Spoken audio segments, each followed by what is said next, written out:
This happens. People get excited for us, and sometimes I think as a projector, I think that's part of being a projector. Yeah. You get caught up too, and you might overcommit sometimes. We overcommit. Yeah. Hello, welcome back to Manifest Her. This week we are talking about our new year, how we go into a new year and plan our goals and just all of those things and just catching up for the week. So, how are you doing, Nikki? Hello, hello. I am doing great. Had a great week full of a lot of good creative energy, new energy, releases. I actually started a detox this week as well and a Oh, fast. And so this is day 5. On Monday, I started. I'm on all liquids. I'm not eating solids right now. oh my I'm gosh. drinking about a minimum of 67.5 ounces of water a day, usually more. This big guy. I'm drinking this whole big boy every day. And I've Wow. been really delving in. I'm meditating for about 40 minutes a day of pure just meditation. Well, I already started, but this week I kind of really honed. But I've been reading my Bible and just really taking the time to connect with myself. And doing this fast is kind of part of that, you know. Obviously, I want to lose weight and detox from some things too, but I had gotten really toxic last year. You probably heard me say that a couple times where I'm like, Brittany, I just don't feel good. I feel sluggish or slow or Mm-hmm. swollen or bloated or fatigued or whole list of things of not feeling good, and I just feel toxic. I said that a lot last year, and so this was kind of me kicking off of, hey, let's get all the crap out of my system. I was eating like pure crap, eating a lot of crap. I was drinking a lot. Like everything toxic is just kind of how I lived a lot of my last year, the majority of it. So starting out clearer this year and just detoxing it, tapping into my power. It sounds like a lot to be on an all liquid diet, but it's not really. It's not as hard as it sounds. It's Really? actually Because it sounds no. impossible. Like, there's no way I could live off that. Yeah.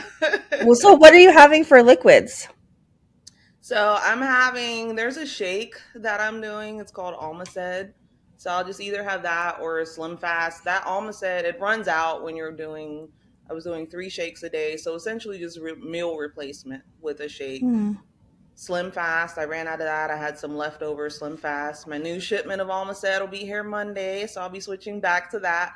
But mainly it's just liquid shakes and then a lot of water. I'll have vegetable broth sometimes if I'm feeling like savory. What I've honestly learned that the broth helps me with is because Jensen's not doing it, obviously, right? And so that's the thing is he's eating all the food and like pizza and Oh like my all gosh. this stuff. And so broth really helps when I'm feeling like I want something savory because the shakes are sweet. So it's kind of like having this Yeah. sweet stuff all the time. So it's like, oh, I smell pizza or I smell his freaking burgers or something. So that broth honestly satiates that.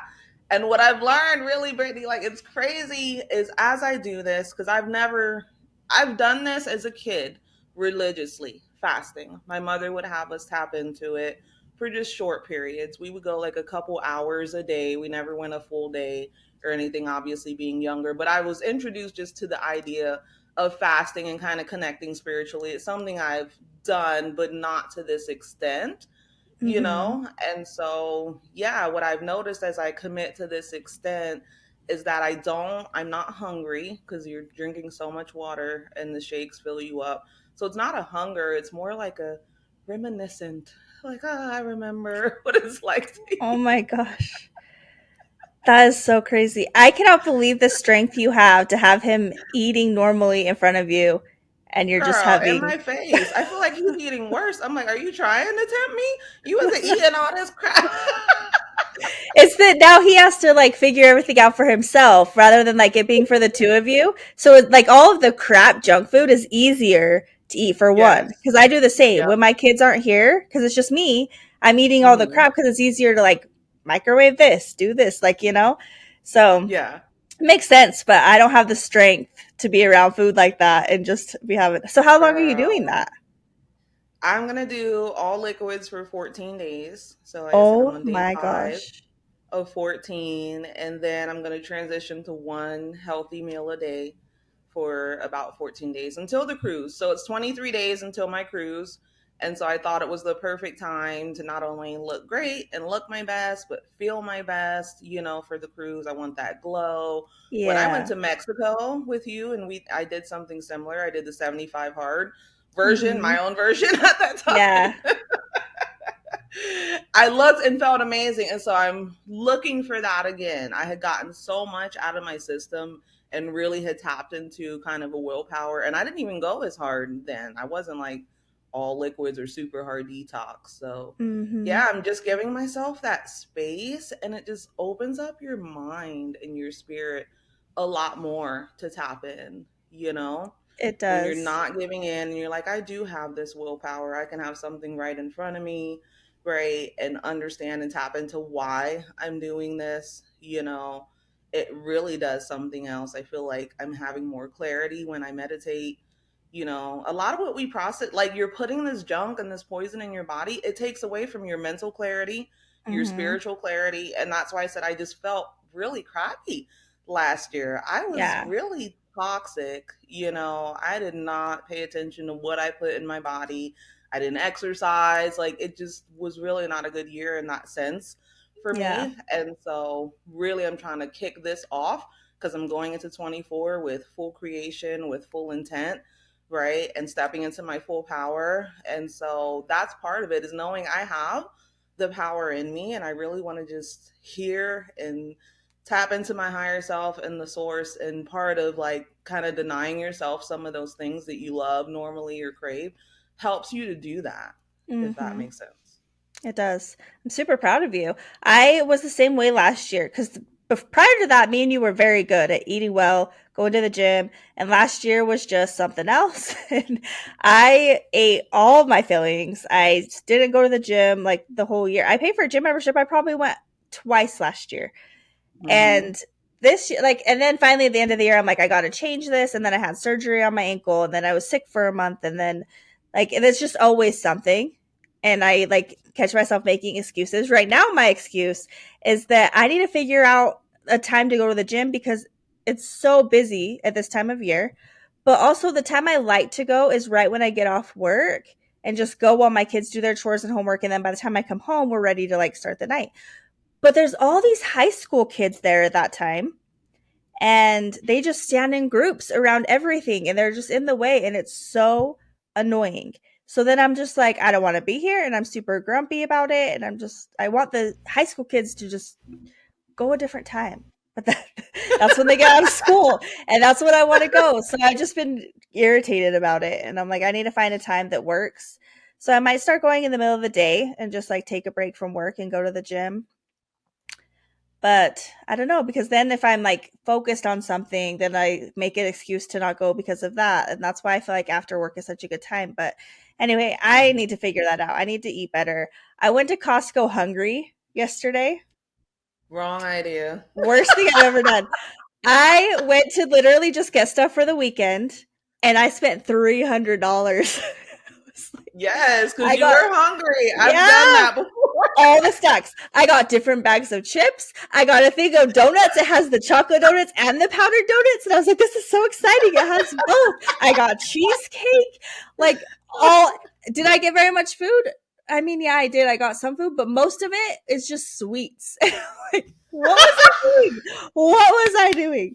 Also, my kids were supposed to be home this weekend, and I wasn't planning to have them home, and so I just ran and I was like, let's just get easy stuff because I've been so needing a break for myself. And so I wanted everything just to be easy. I wanted no reason that we had to leave the house this weekend. I need to just relax. And if I don't have all of the snacks and stuff, then we're going to be like, let's go get something. And then I'm going to go spend more money on. So that's why I like wanted a bunch of stuff so I could actually relax. So I didn't have to make any meals, and I got a bunch of frozen stuff for that reason. And then their dad ended up picking them up yesterday, and I was like, well, I could have bought all the healthy food because it's just me, but here I am eating all of this crap. I have to stop. So yesterday I searched on TikTok healthy food to buy from Costco. And I was scrolling through so that I could get ideas. So next time I go, that's what's on my mind. And I'm like, this is what I'm looking for instead of, ooh, this looks delicious. It's horrible. Yes, do not. I don't know why you went hungry, girl. You know. It was because there's been major storms here this whole week. It's Oh been really bad. yeah. And like my friend, it took her 5 hours to drive home from work the other day, and it's like a 40-minute drive. Ooh. And she was on the freeway Ooh. driving, and her car was spinning on the freeway, and she would end so her headlights were facing traffic Ooh, multiple times girl. on the freeway. It was so What? bad. So I needed groceries, but I wasn't gonna. I usually have my groceries delivered, but I'm not gonna have someone else deliver my groceries in those conditions. Like, I just feel like that's so selfish. Even though, I mean, they're the ones out working, I still don't feel good about it.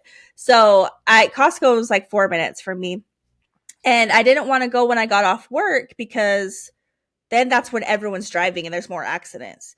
So I left after a meeting. I went in the middle of the day so that it would just be easier for me to go. And so that's why I was so hungry, because I was like, right now is the only time I have to go. We got to go. And so we left, and I just bought all the crap. But That I makes don't sense, work. though. Yeah, I was trying to be safe. But I don't work on Monday or Tuesday. So I feel like I've got to start going to the gym on Monday.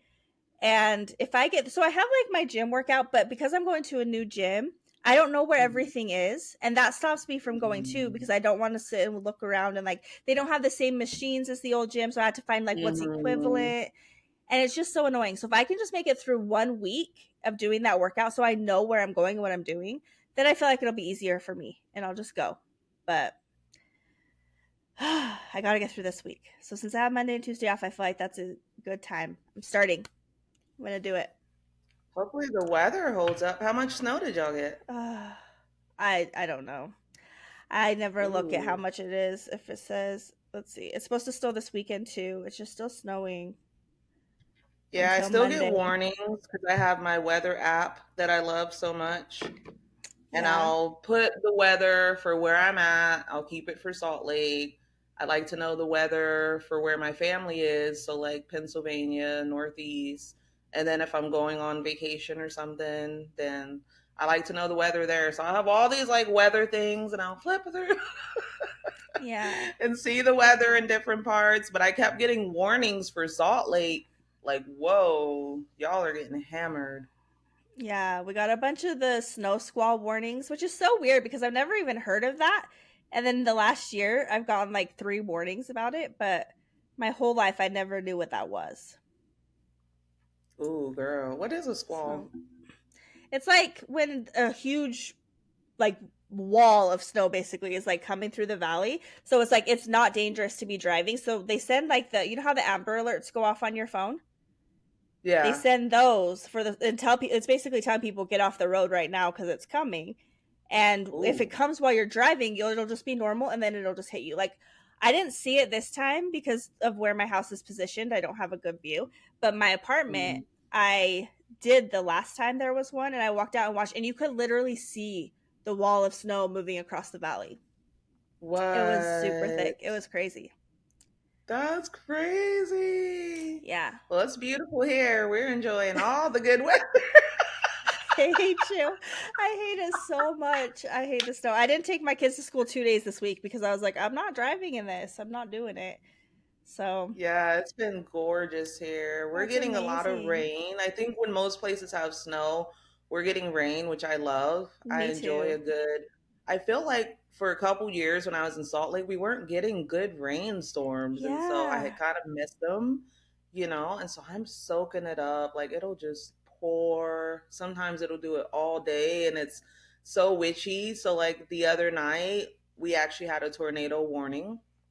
That was a little scary, but the sky and like the way it looked and just being in such like a city with a soul. And then we went down to Mm. the river and just watched the clouds. Like they were so Oh, low and they were going so fast, and river was choppy. It was just like super cool. So I've been really enjoying. And then it'll be that or it'll be sunny and warm. And so today it's like super beautiful. Yesterday it was like so warm and sunny and pretty. what's the Like temperature there? feels like spring. It's like 60. Yeah. Oh my gosh. That is Amazing. incredible. I feel like I Yes. need to be going with you. I need to go back and forth. This isn't working for me anymore. Oh my gosh, that is crazy.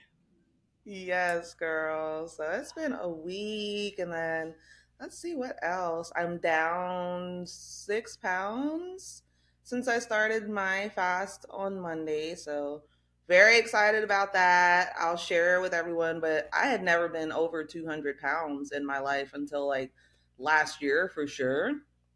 I broke that. And so I just kept watching my scale, like as I was getting toxic and not doing all the things, that scale just kept creeping up. And I got up to 215. And so that's part of too. I'm like, okay, I got to draw the line somewhere. I'm a very small frame person. I always have been. Like I was a size 0 in high school, Mhm. 1, 2. And so I'm really small bones and things like that. So for me to get up to 215 is quite a ways off. And so that's coming off. I'm almost under 200. Hopefully next week Yay. when we check back in, I'll be under 200. That's So that'll be exciting. exciting. I don't use the scale very much because I care more about how I feel and how I look. Because I learned, um, I think it was 2 years ago, I had a fitness, like a personal trainer, like online, and he would like give me my workouts every week and have me count my macros, tell me what my macros should be. And my goal was just to be healthy, but because every week he would have me like weigh myself and tell him my weight, I was so frustrated all the time because my weight was staying the same. So every single week he was dropping my macros. And at the time I didn't realize this, but in hindsight, I look at my pictures from that time, I looked so good and my Mm-hmm. weight was staying exactly the same, but I was changing like drastically. I looked incredible. Like I look at my pictures now from that and I'm like mind blown that I felt like I wasn't making any progress because of Mm-hmm. the scale, but I made huge progress. And so I will never have like a coach like that again. I wouldn't do it unless they were not focused on weight at all and they were Yeah. focused on other I things. love weight. I'm a big. If I don't see that scale going down personally, I'm like, this ain't working for me. I do want to be healthy and things, but I really just love the instant gratification too. Personally, it's what keeps me kind of tied in, when I'm going Mhm. through losing weight. And so, and I watched Dr. Oz long time ago, and he was like, weigh yourself every day, and that way your body's natural fluctuation too, because you could swing, which I do. My body will swing by like 10 or 15 pounds. Yeah. So I really don't even kind of consider it a win until I'm beyond that threshold. So I stay on that scale, especially when you have the fancy scales that tell you like your BMI, your bone, your water, all the things. And that way I'm like, okay, I can keep track of everything, especially if my weight's not changing. It'll tell me, oh, your muscle went up, but it's less fat. Right. And so things like that, I need to see some of the numbers changing, whether it's exactly the weight itself or whether it's like my BMI going down or my water going up or my muscle going up or my bone going up. Things like that are going to account for that weight too. So that makes sense why you wouldn't necessarily always see it and the scale wouldn't change. But I Mhm. need to know. I'm a data facts person. Something best be changed. Yeah. I the thing for me is I notice other changes. Like I feel when you're eating healthy, like your body you just feel better. And it's not in it I feel like that changes my confidence because my body Yeah. feels better and when you're going to the gym and you're working out, you feel more confident. Like I can be exact same weight, Yes. exact same size, look exactly the same, but I show up differently and I Mm-hmm. like my confidence and that's what I care about is cuz I feel like I always feel like I look good. I'm never like ashamed of my body or anything. But when I see that I'm worse than I used to be and I'm like, I wish I could get back to that, that's not good for my mentality. But if I just am working out, if I'm doing all the things, I just feel so good about myself that I like shine. And that's like my goal with it is I want my Yes. confidence to be that Yes. level. So I mean it would be nice to lose weight. It's not a bad thing. Yes. But I just everything else that I notice is what means a lot to me. Everyone's different. It is. And that's why I'm doing, like I said, this detox for more than that, because I love how I'm feeling. Every day, Jensen's like, I think he thinks I'm gonna break every day, like low key, because he's like checking in, especially with him Yeah. eating all this shit that he's eating. He's like, "How you doing? You starving and all this? You feel like crap?" I'm like, "No, actually, I feel better each day. You know, the more the stuff is getting out of my body, the sugars, sodium, like that's part of what I'm purging my body of everything.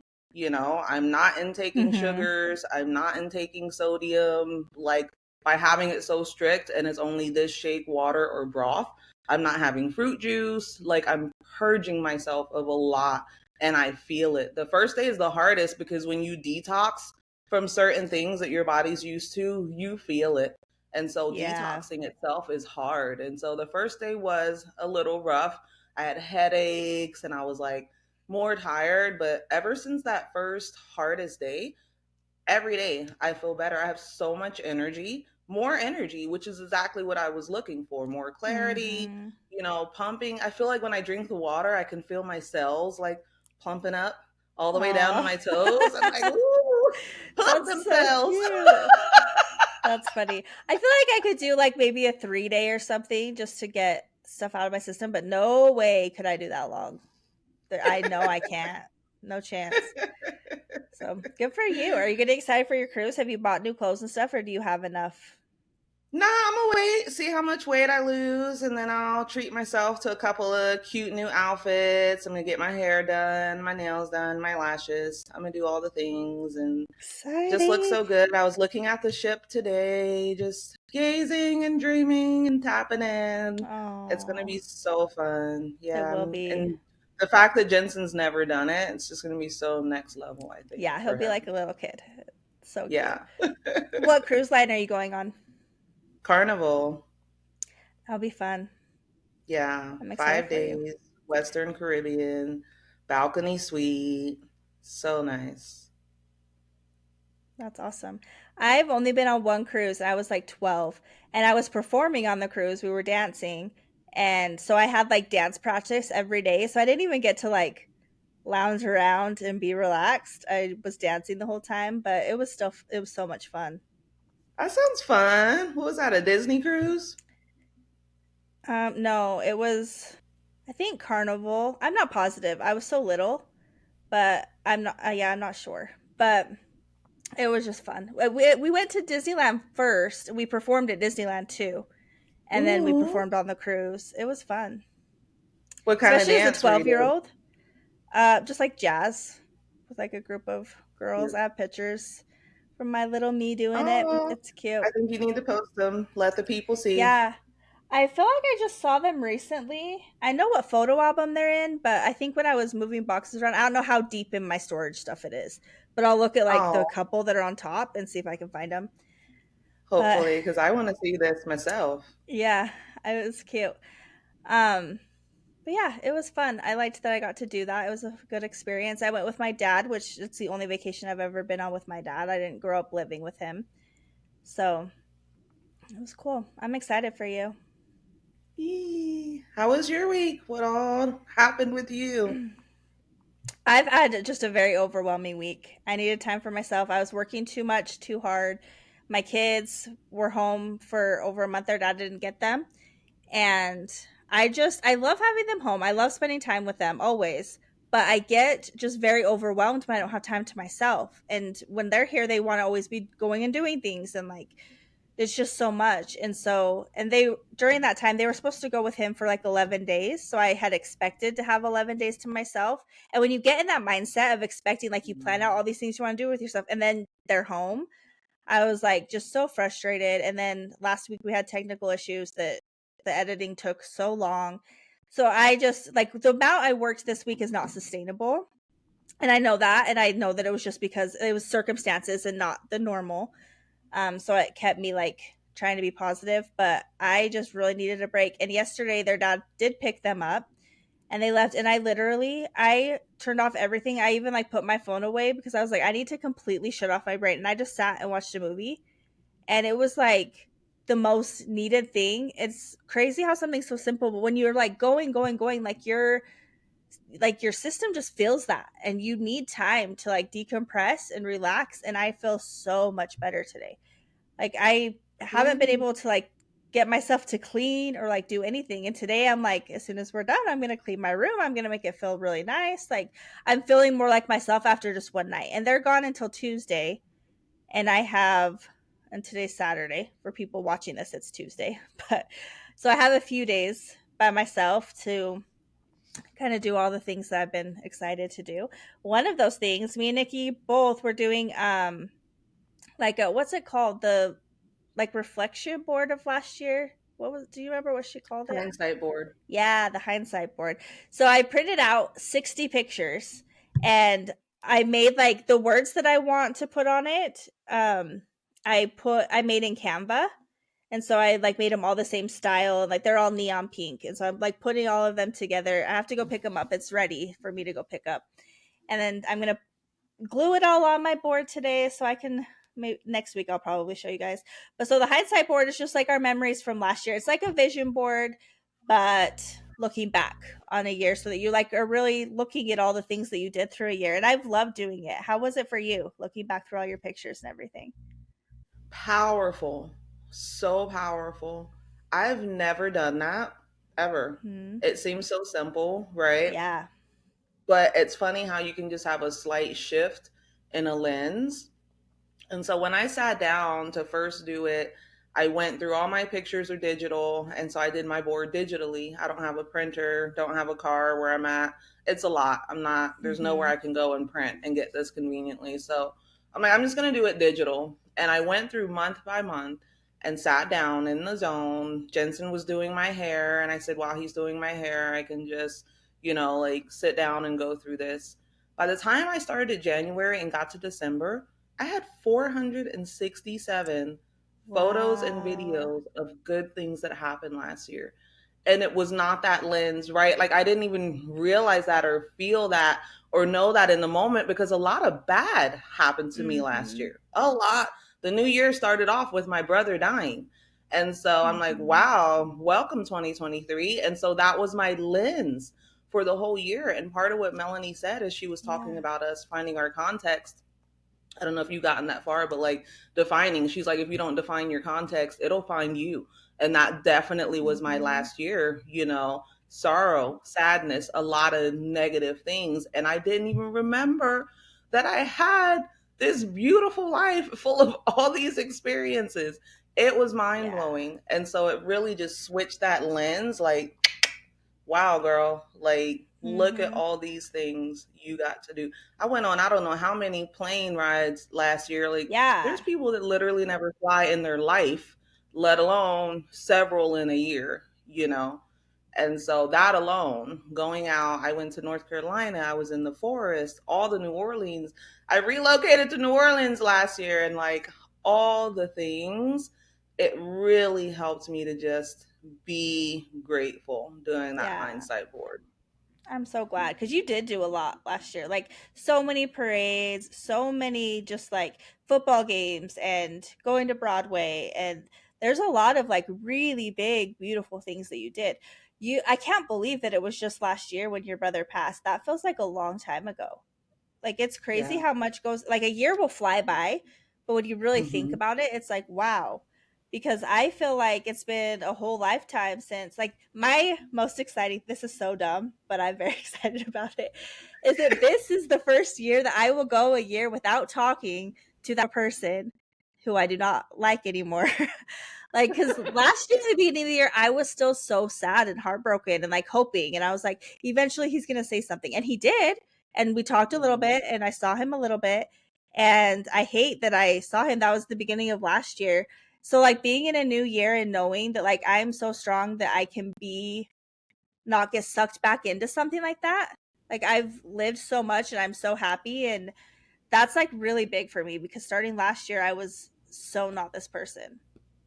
So Is I'm that really kind of glad. what came through as you did your hindsight board? I mean, you're still putting it Um, together, but you think you'll have more yeah. revelations as you assemble it, or? I have everything, like all I have to do is glue it on. I've already gone through everything.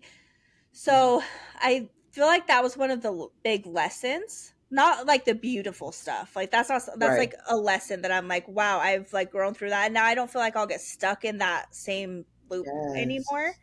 So that's a really Yes. big deal for me because it was 5 years of me, because he was the first person who ever really broke my heart, who I like was Yeah. heartbroken over. And I never went through that as like a teenager or anything. So letting go of that for me, I acted like a teenager. I went back too many Hmm. times. I didn't know how to stop something that I like had so much belief in, even though I knew, like, it was so strange because half of my brain was like, I know that this is the wrong person. I know that I'm not, especially as he started to change and become someone Hmm. different. And still, even knowing that, I still couldn't walk away. And Hmm. it's, I had to go through that once. And now that I like made it through it and I feel like I can be okay after, I can even be happier after, and I can find someone else who even makes me feel better, and realize that you were nothing. Like, it's crazy how you, like, it's lessons you normally learn when you're young that I never got to experience. Because yeah, I had a divorce, but by the time we got divorced, I was so done that it didn't even, I mean, it was sad, like, for my kids. It was hard. I'm not saying it wasn't hard, but it wasn't like a heartbreak the same way Yeah. that that was. So Hmm. anyway, that was my big lesson that I'm really proud that I got through that. But all the beauty in my year I had, because I tried to get one picture from each event that I did, Hmm. and because I knew I was printing them out and I had to try to fit everything. Yeah. So having 60 pictures, and that's one from each thing, that's more than once a week in the year that I did something amazing. And that Yes. is like Yes. so cool. I did so much. I went to a lot of concerts, which I always do. I love concerts.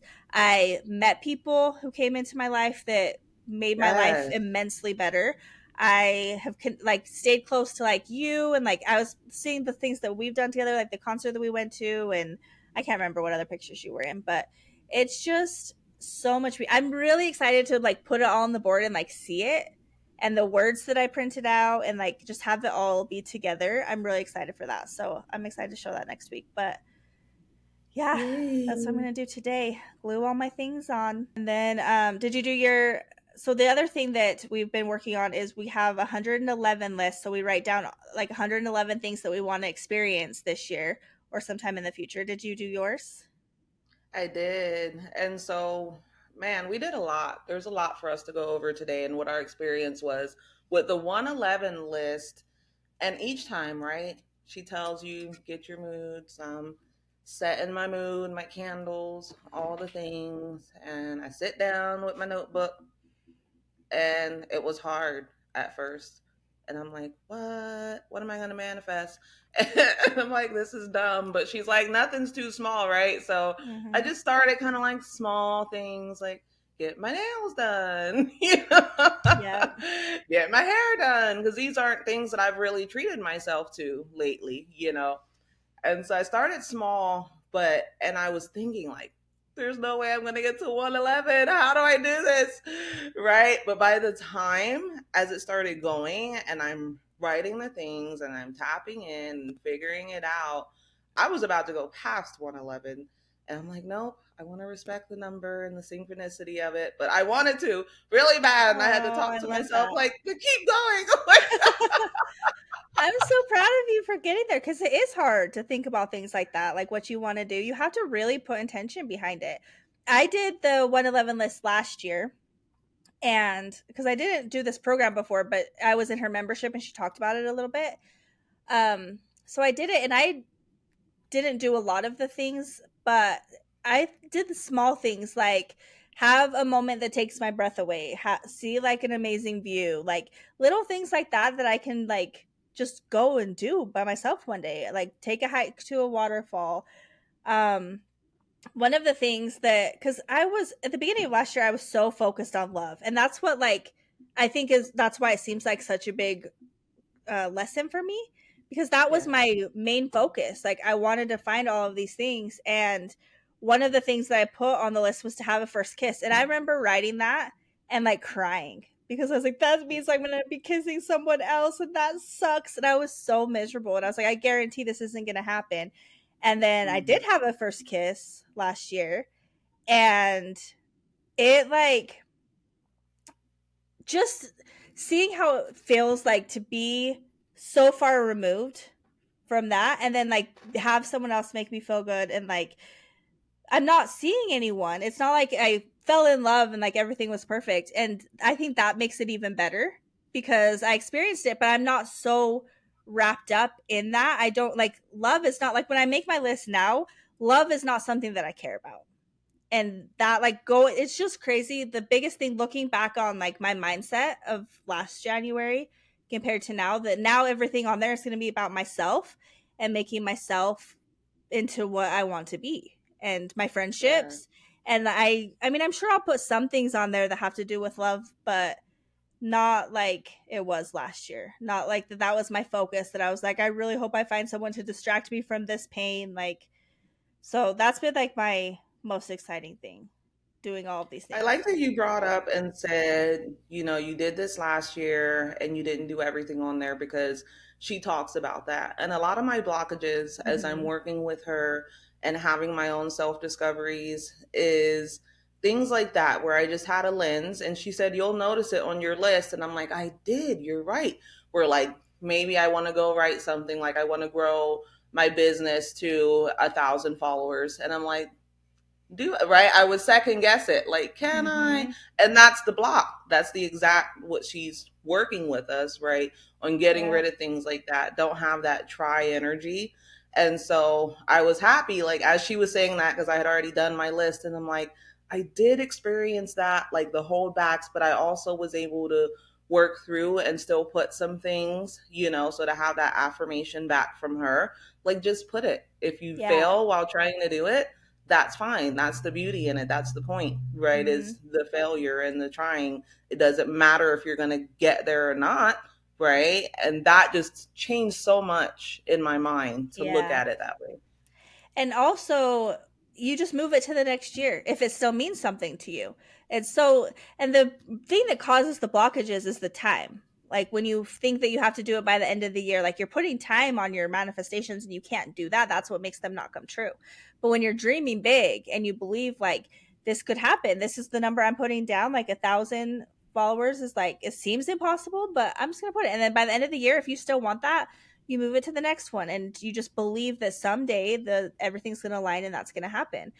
And another thing that she mentioned is like you look at the list from last year and you move over whatever still means something. And that's what Mm-hmm. is really big, because I looked at my list to see if I wanted to move everything over, and most of it was not even doesn't even matter to me anymore.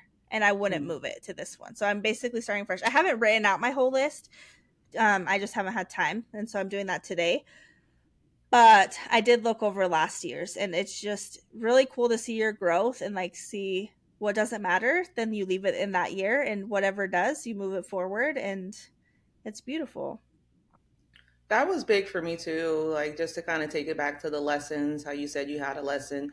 Because again, last year was very painful for me. There were a lot of things I created that I did not want to create. My son got evicted from his home, like a lot of different things like that. And I'm like, okay, this is within my circle, and I didn't want to create these energies, right? And so that was causing blockage because I'm holding on to it from the wrong type of lens. But when I could go back through my entire year and look at whatever I created in my life that I did not like, that did not resonate, that was hard, that what can I extract from that?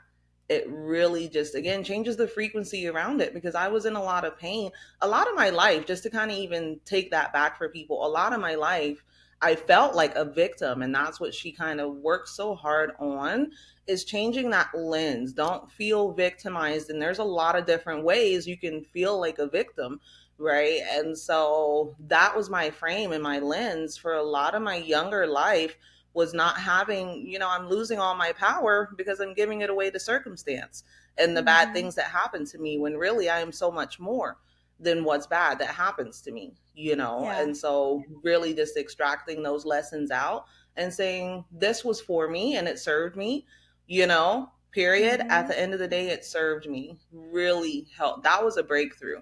I really cried during a lot of these processes. Yeah. I really, that is just a really big thing to recognize that you have control over how you see your past, and a lot of bad things have happened to you. I've experienced a lot of really difficult times, but that made us who we are, to be in this place, to be able to talk about we've experienced all of this stuff, and now we're amazing people who are so strong and so amazing, and that's because of all the crap that we went through. And now we're strong Mm-hmm. enough to try to keep ourselves from any situation that would lead to us getting in a place where something's that painful. Whereas before, we just accepted it because our life was full of pain. And it was like, but there's Yeah. this little bit of good, there's this little glimmer. Yeah. So all of this pain is worth it. But now it's like, if you're not making me feel amazing, no matter what the circumstance is, if it's a job, if it's someone you're dating, if it's a friend, no matter what it is, if it's not making me feel good, I am not going to do it. And that Love we it. wouldn't be able to do that if we hadn't had all of those hard times.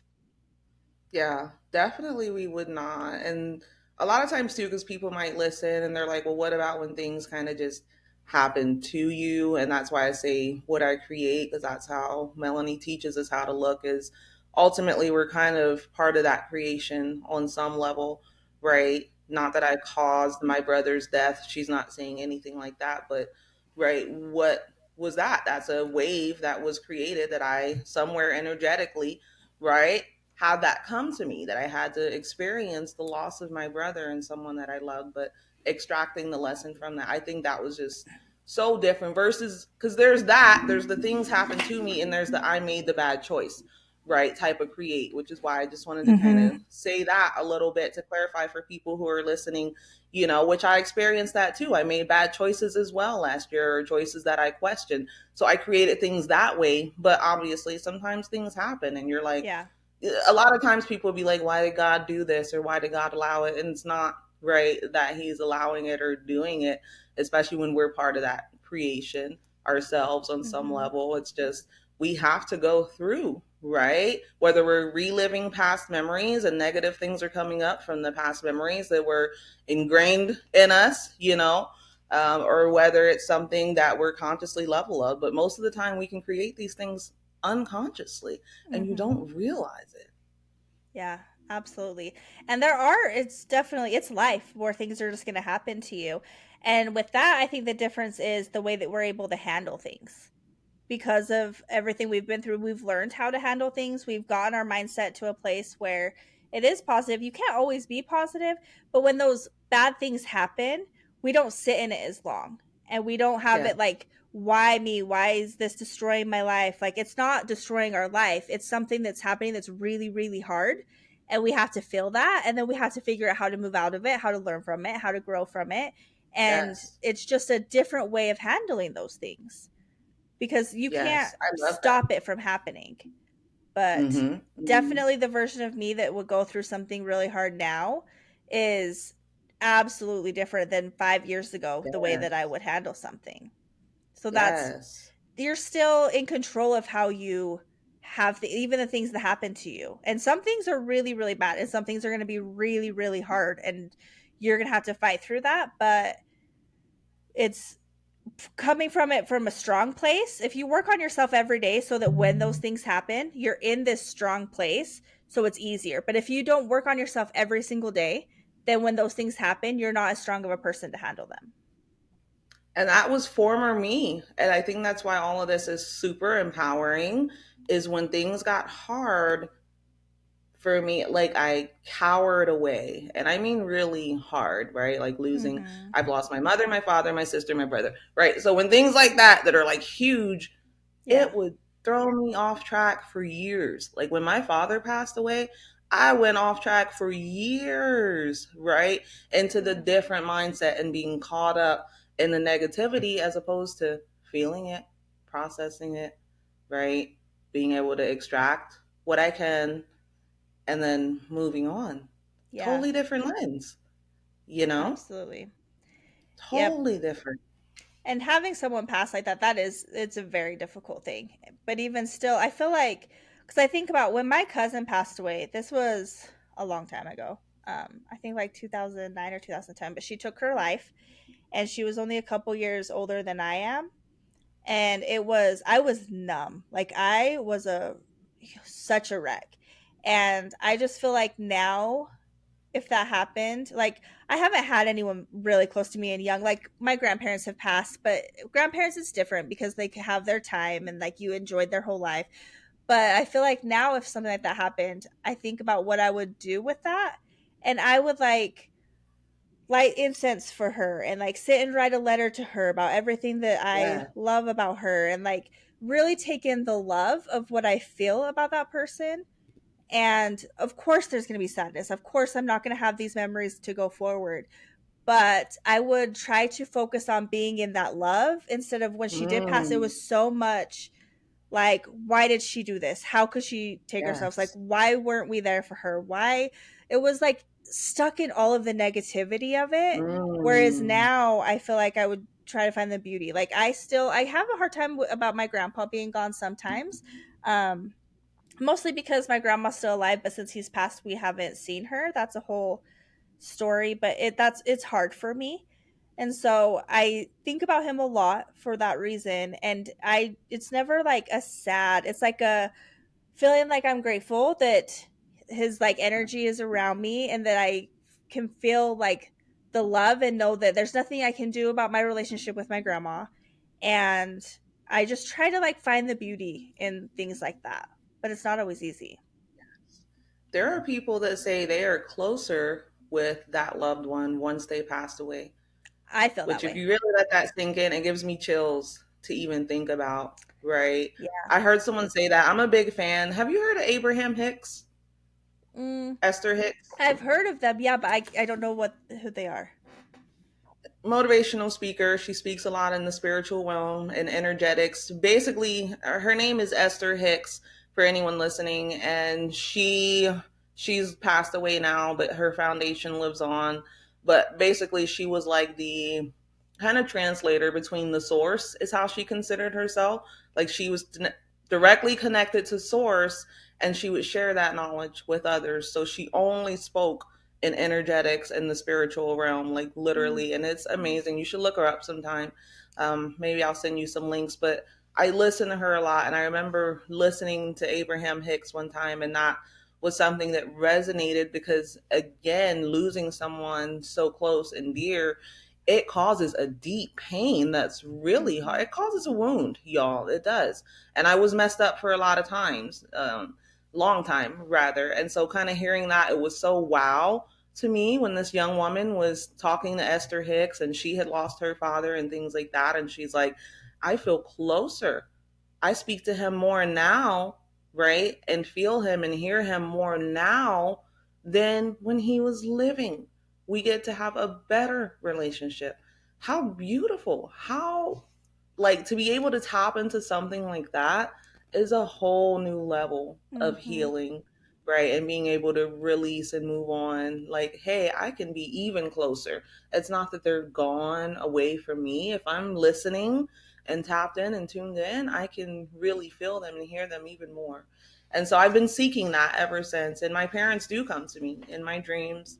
And so I haven't seen my father in quite a while. My mother comes to me more often, but he used to when he first passed. And so, but just seeking that, I feel them. And that's part of what I'm seeking when I meditate, right? Is like having them come to me and speak to me and things like that, just so I can heal that pain and be even closer now, right? yeah, that's beautiful. I absolutely feel that way. When my grandpa was alive, I was kind of scared of him.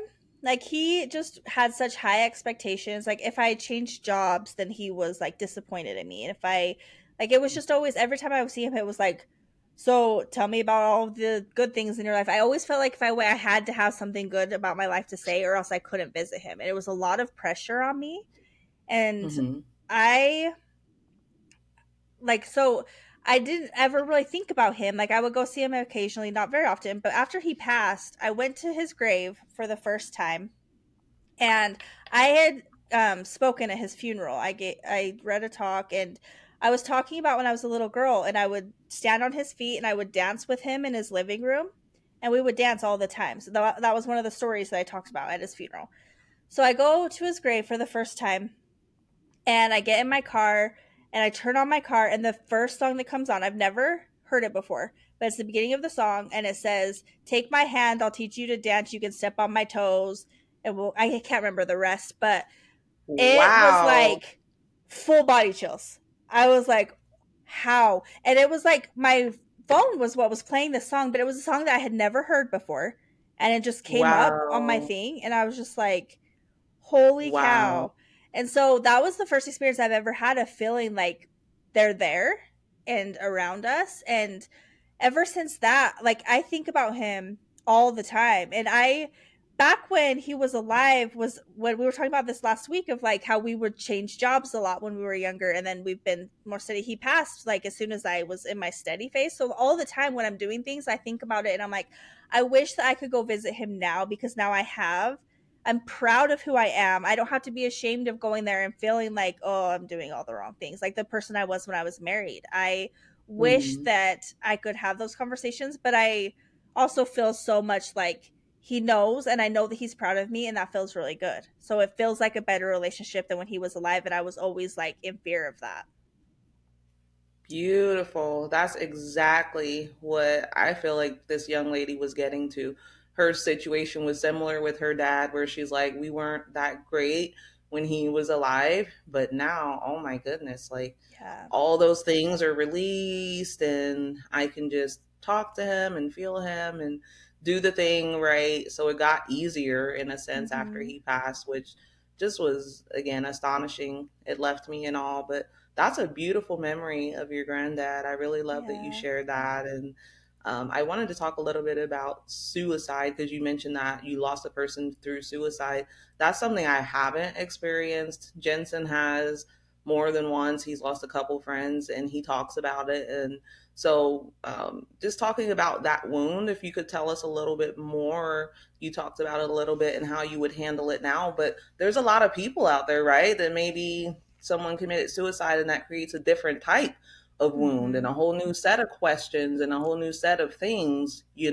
He went from everything from like anger, he said, like them doing that and things like that, to the sadness. And so, hey, would you speak on that just a little bit? Yeah. It definitely is one of the hardest things I've ever experienced of having her just be so young and feeling like like it's the knowing how she felt to get to that point is really hard. And also just thinking about the way that she did it because she hung herself.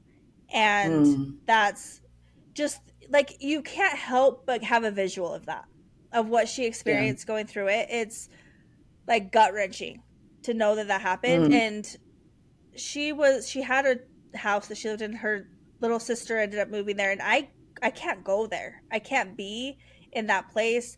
I remember like the moment that I found out. I was we me and my husband were living with our friends and I walked downstairs and I just like laid in his lap and sobbed like so loud that my friends who were two floors up and down the hall heard me and like came down and was like, what is happening? It was I've never been like that before, of like in the movies when people are just like falling over. yeah. I It was the most painful thing. And for me, we weren't super close for a long. We were very close growing up, but as we became adults, we weren't super close. So it wasn't taking away like if it was someone who I talked to every day and like I think that would be a whole different experience. But Hmm. it was hard to see my family go through it. I went over to my grandma's house when we found out, and her dad like it's just things that are just stuck in my head for the rest of my life of seeing her dad, like the amount of pain I've experienced, quite a bit of death, and like how family gets together after, and it's just this was not anything like a normal situation. And he's just like it's like what you see in the movies. It was really really Hmm. hard. My grandma basically raised her, and she would go to her graveside. I don't remember if it was daily or weekly at first, but all the time. She like basically lived there. They had a bench put in at her graveside because they were there so Wow. much. And it took her so many years, like probably 7, 8 years to stop going as much. I'm sure she still goes, but it's not like a thing where we're concerned about her, where she's going all the time. But yeah, that kind of pain when that's how they pass is just it feels unbearable because you ask yourself what you could have done. And the hardest thing for my grandma, I think, was that she called my grandma. So my grandpa had surgery the day before she passed, and he was getting released from the hospital the day that she did pass. And she called my grandma, and my grandma was like, I can't talk to you right now. Like, she's trying to get my grandpa out of the hospital. It was like right when he was being discharged.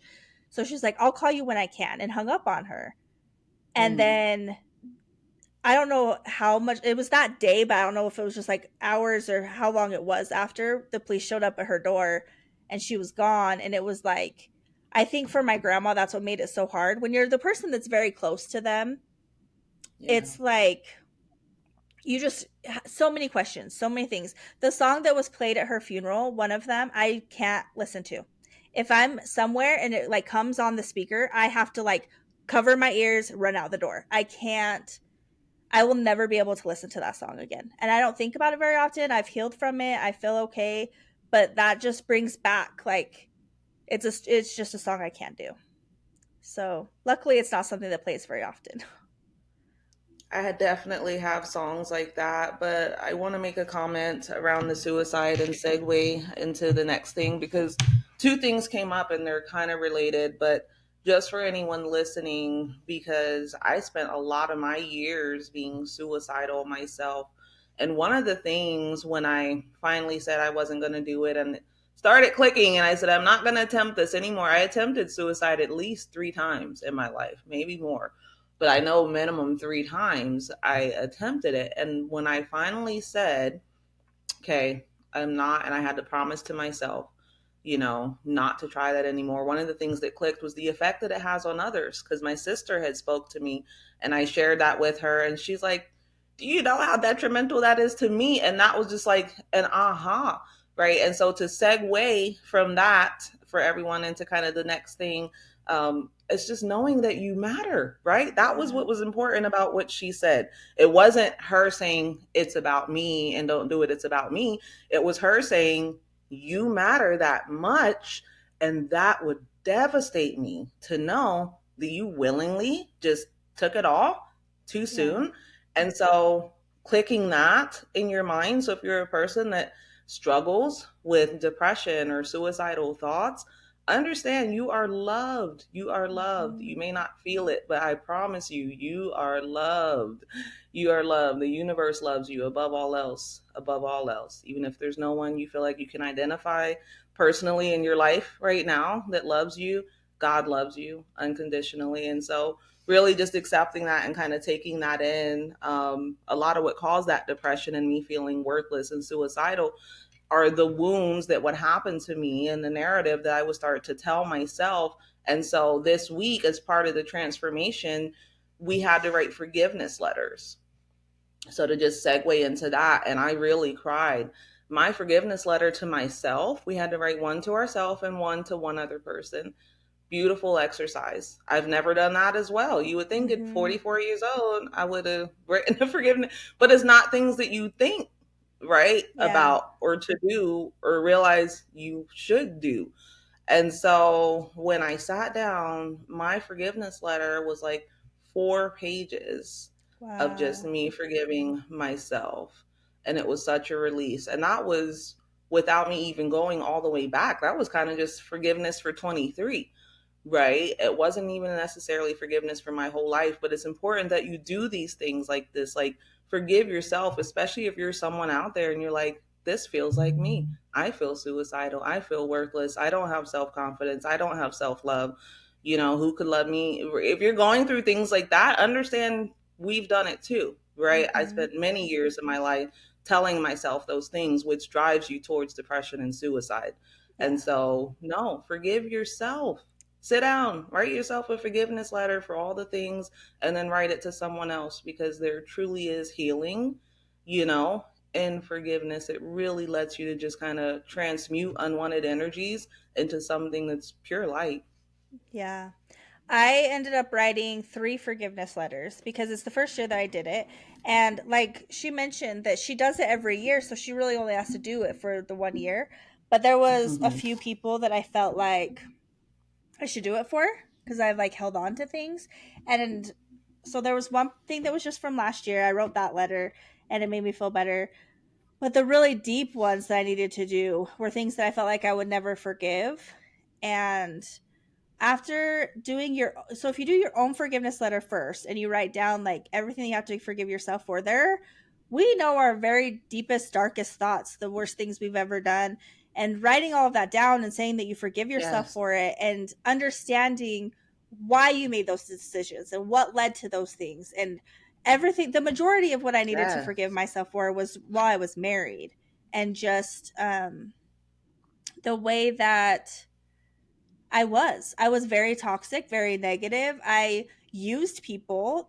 It was just like something that I didn't realize I was using people, but it was when you're with someone who is such a negative mindset, and I'm not completely blaming him, but it took me to a negative mindset, and then we like brought each other worse. Like it was like both of us bringing each Yes. other worse and worse. So Yeah. I just didn't realize a lot of these things. And so writing it all down and realizing like I in my life have done all of these things, but I am who Hmm. I am today. And then when you write another letter to someone else and realizing if I can do all of this and forgive myself for it because of who I am, I have to allow other people to grow too. And other Yes. people are doing their best. When I was married, I Yes. was not a good mom. I was doing the best I could do at the time. I was doing what I knew, but now I'm an incredible mom, and I'm constantly just doing the best that I can with that. And so when I was writing my letters to other people, the things like I would write down and it would like, it made my stomach like turn. It was just like, just writing out the things that I try not to think about, but then trying to Hmm. understand where they're coming from. Like they may not be at the level that I myself am at right now, and that's okay. They're still doing the best they can, and they're doing what they know. And so it's easier to forgive if you've written this about yourself and realized how much you can get through. So that's what I really Yes. loved about those letters. Yes. Along the lines of the forgiveness letters, something that came to mind for me was because I had to forgive my ex for me. And I didn't realize I had so much in there. But something as I sat down to write a forgiveness letter to him was that she said, what did Melanie say? I'm losing it. Hold on. It'll come back to me. Well, I'll go back to the letter. It should come back to me, hopefully, as I talk. But I sat down and I was writing a forgiveness. And as I wrote down, his was really long too, but I didn't know I was holding on to so much. And that was right. Like, I've gone through some forgiving. I thought, in my mind, I thought, like, it's fine. I'm not worried about him. Move on. When in reality, when I sat down to really get to the forgiveness piece, oh, that's what came to me that she said, "Yay, it came back." But she was like, it's not up to you to dish out punishment. If somebody did something to you, right, whatever happened as you're doing this, like, let it go. And that sounds really simple, but that, again, I feel like all of these maybe sound simple on the surface, but when you sit down and you do the work and you really apply it internally and commit to it, it's huge and you have amazing breakthroughs because that was me. I thought it was up to me, right? In my mind, I was a big grudge. If you cross me, Brittany, you've experienced it, right? Yeah. Like, if you crossed me and I perceived, right? Because everything's perception too, a lot of times, which she Yeah. goes over, like people weren't even meaning to offend you in the way. And so, but if I perceived and someone crossed me, oh, all bets were off, right? I Yeah. am dishing out punishment. I am the reaper, right? Like, Yeah. I thought it was up to me. I really did. And I held on to so much punishment and angst and different things because I just kept this like endless tally record in my head, Mhm. right, for a long time of people that did the things. And you've seen me do that with other friends. Yeah. You won't say no names, but you've seen me do that with other friends that we used to work together and how I got really harsh, right? And so that for me was a big aha moment. Like, it's not up to me. The universe will serve them what they're due, Mhm. right? Whatever's meant to come to somebody, they're creating it. It's the natural law. I Yes. don't have to be the law. I'm not the law. I ain't supposed to be, right? The universe is the law and it will even out at the end of the day. So that just opened up for me to be able to forgive my ex and realize I was still holding on to a lot of the things, right? It was hard for me to even talk about him before without getting revved up inside somewhere because I was holding on. But Mhm. doing that and being like, I'm freaking letting this go. Yeah. Was like, And also, holding on to that stuff just makes it so that you are not able to grow to the level that you want to be. And it just pulls you back. And if you think about, like, if you had never gotten through, like, come to the point where with us, when we got in our really big fight, if you had never gotten to the point where you approached me and talked through it and just like moved on, then we wouldn't have this right now. Like, our friendship is one of the most beautiful things in my life. Like, aside from my kids, I am so grateful for you. And if we had just stayed stubborn and just decided that we hate each other forever, look at how much we would have missed out on. Like, my yes, best memories are with you. And yes. so holding on to those things, like, you don't know what you're blocking yourself from. Tell it, girl. And I love that you mentioned that you did it for your ex, because maybe I should do that. I thought about it. I was like, maybe I should do one for him, but then I was like, I care 0% about that man. And Hmm. I just thought it was just, I'm so far removed from that relationship that I was like, I should just do the things that like still affect me every day. Hmm. But I probably should do one for him. I bet I'm holding on to things that I don't realize. And I I mean, I still do. I get angry at him all the time, but it's like smaller things. Like, I was mad at him the last month when he wasn't picking up his kids. And so I just have to, I think it would be good for me to write that. And so I think I'll do that cuz he has, I recommend it. yeah. There's a lot. I think if I wrote it, I would think about all of the things that made him who he is. And again, he's doing the best that he can. And he just isn't the same. He's just one of the people who isn't doing good enough that I would want them in my Yeah. life, but he's doing the Yes. best he can. Yes, I highly recommend it because that's everything you're saying. That's how I was. I'm like, I'm so far removed from my Mm-hmm. ex and I haven't even seen him in years. Who cares? Right. But really, like I said, when I did sit down, there were some things that came to the surface, you know. And the Yeah. beauty of the forgiveness letters is you burn them or do whatever you're gonna do to destroy them at the end. Melanie says you can piss on them if Yeah. you want, but you destroy the letter. So it's like just between you and you get to get really raw. Like no one's gonna see or know. And so I just allowed myself to delve deep and feel like whenever something was coming up, it's like, why do I feel like that towards him? And I need to forgive that, Mm-hmm. right? And this is why. And so it was it was so releasing. And then I burned mine. People dispose of theirs different ways, but I kind of wanted to pee on mine just because. Just because she talked about it and it was funny. I love that she said some people wrote it on toilet paper so they could just put it in. I love that. But I do love, like, just her saying to destroy it after, because I burnt mine as Yeah. well. And I love that because when I first started, I thought, what if they see this eventually? Like, what if something happens to me and they're going through my stuff and they see it? Like, that would be so heartbreaking. And so it Right. was like gonna make me not be as vulnerable, not write down the things that I Exactly. want to. So, but Hmm. then when I thought I forgot at first that I was going to destroy them, and then when I remembered that, I was more vulnerable than I was at first, and I wrote out Yes. more, and it felt good to burn it. Yes. I posted a Yes. video of it. The fire got bigger than I expected. Did you see it? No, I have It to go was. look for it. I like hurried, slammed my bathroom door because I was like, the fire alarm's gonna go off. Because I should have done it outside, but it was so cold and snowy, and I was like, it'll be fine. I just did it in my bathroom sink because then the water's right there. I just turned on the water. I was like, it'll be fine. But it was like a big thing, and now my sink is black. I have to scrub it out. But it was fun. I I've loved love doing this. it. It's a good way to start the year. And the just going back to looking back on the last year, and a couple episodes ago I talked about how every month I do that. And that's Yes. why, like, now you can understand, like, when you do it on a whole year, it's another level. But if you do that every month and you realize how much you've done, and then it makes you plan the next month of what you want to do, that's so Yes. powerful because it keeps you with intention. Because it's easy to have your year go through and like months go by where you don't do very much. And Yes. you have to keep that intention going. So doing it monthly is so helpful. Yes. So, segueing from that, because you sparked my mind, What is your context? She challenged us to come up with the context for this year. Has anything come to mind? Have you had a chance to think about that? So was that yesterday's? I don't have that one yet, so I haven't watched that. Okay. Okay. But I have watched.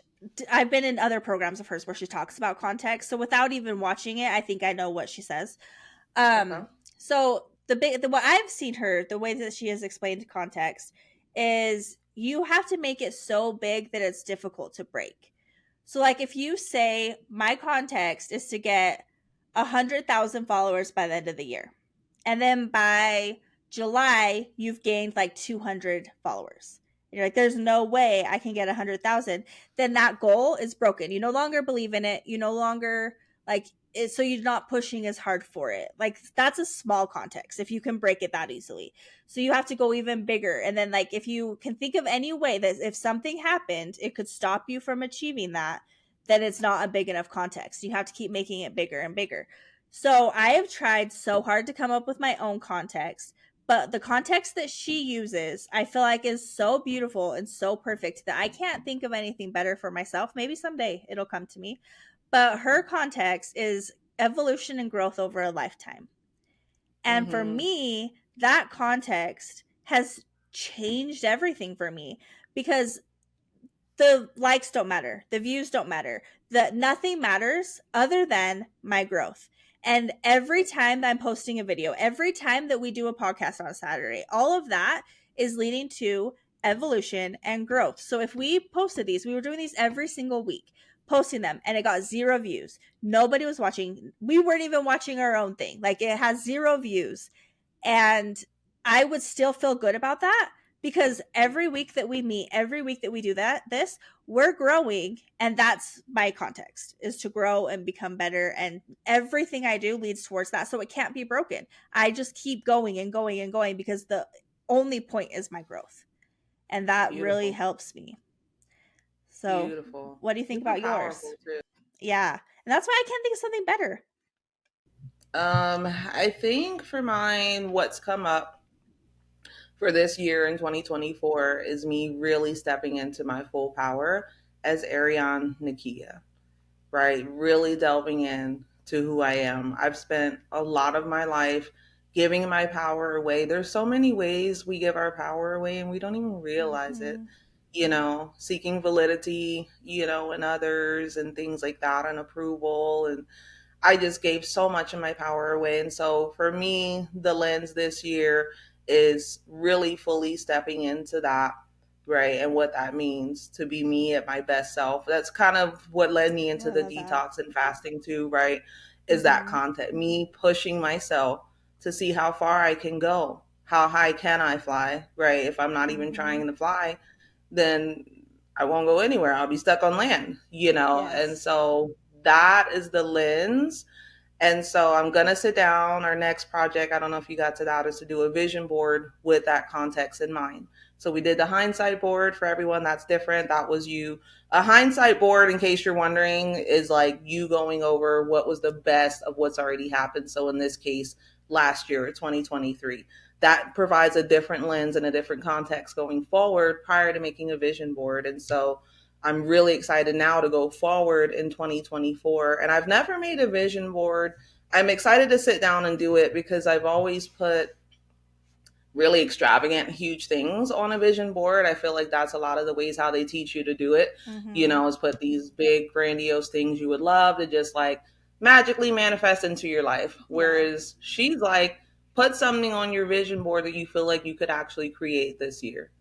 Totally different energy. Yeah. Again, totally different lens. And so I'm excited for that and then making it come true with that context of me just fully stepping in and embracing my power, breaking the lies that I've told myself, rewriting some of the narratives that I've told about who I am, right?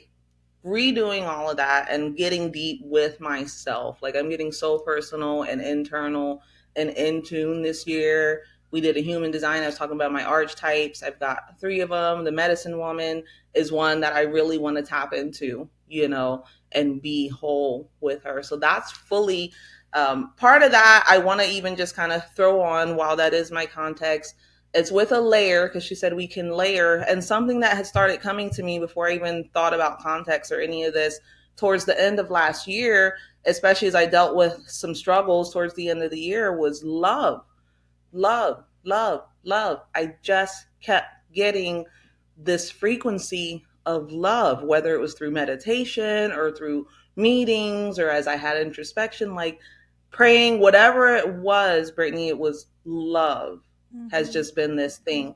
So part of me is like, yeah, I really want that to be my theme, love and compassion for the year. But I've got to step back and I got to take my power fully back from everyone that I've given it to. And I'm in the process of doing it, but I think it leaks. And the more work I do, the more I'm pulling that back. And so, me being Ariane Nakia, right? But with that layer of love and compassion that's kind of just been resonating and coming to me over and over since the end of last year. I love that. That's beautiful.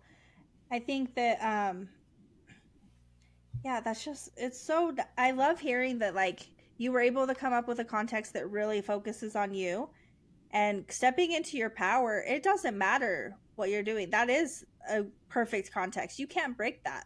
As long as you're making good decisions, you're stepping into your power and that's what matters. And I love that it's we both said that differently, but really it is making it so that we're both on the same path.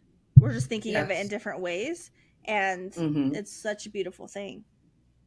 Yeah, I love it. absolutely. I think for me, because last year especially, it was just a wounded year. And I think the reason why last year, for anyone who doesn't, is because I lost people. Like my mom only died 3 years ago, and then like my best friend died the next year, and then my brother died. And so I was continually adding these wounds and these negative lenses that was Mm-hmm. really affecting what I was creating and the outcome I was having in my life, to where I feel like a lot of it culminated. Last year, I hit a new low that I hadn't been in years because of the self work that I have been doing. Right? Mm-hmm. We talked about that a lot.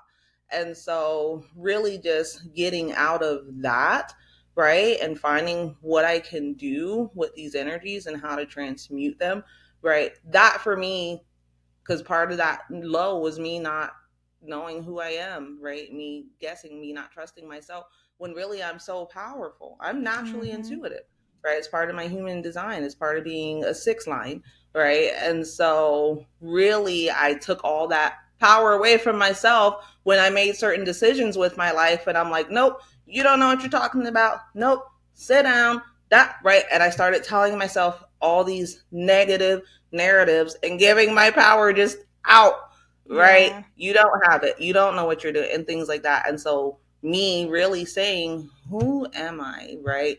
Not who I was. That was part of the wounds because I'm like, I don't know where to go forward because I'm not who I was and things like that. It's me just stepping in to a power at 44 years old. I'm getting ready to be 45, right? But it's stepping into this new phase that we're coming into with intention, and clarity. I can just create such a different year, I feel like, and I'm so Mm-hmm. looking forward to it. I love that. I'm so excited to see what you do too.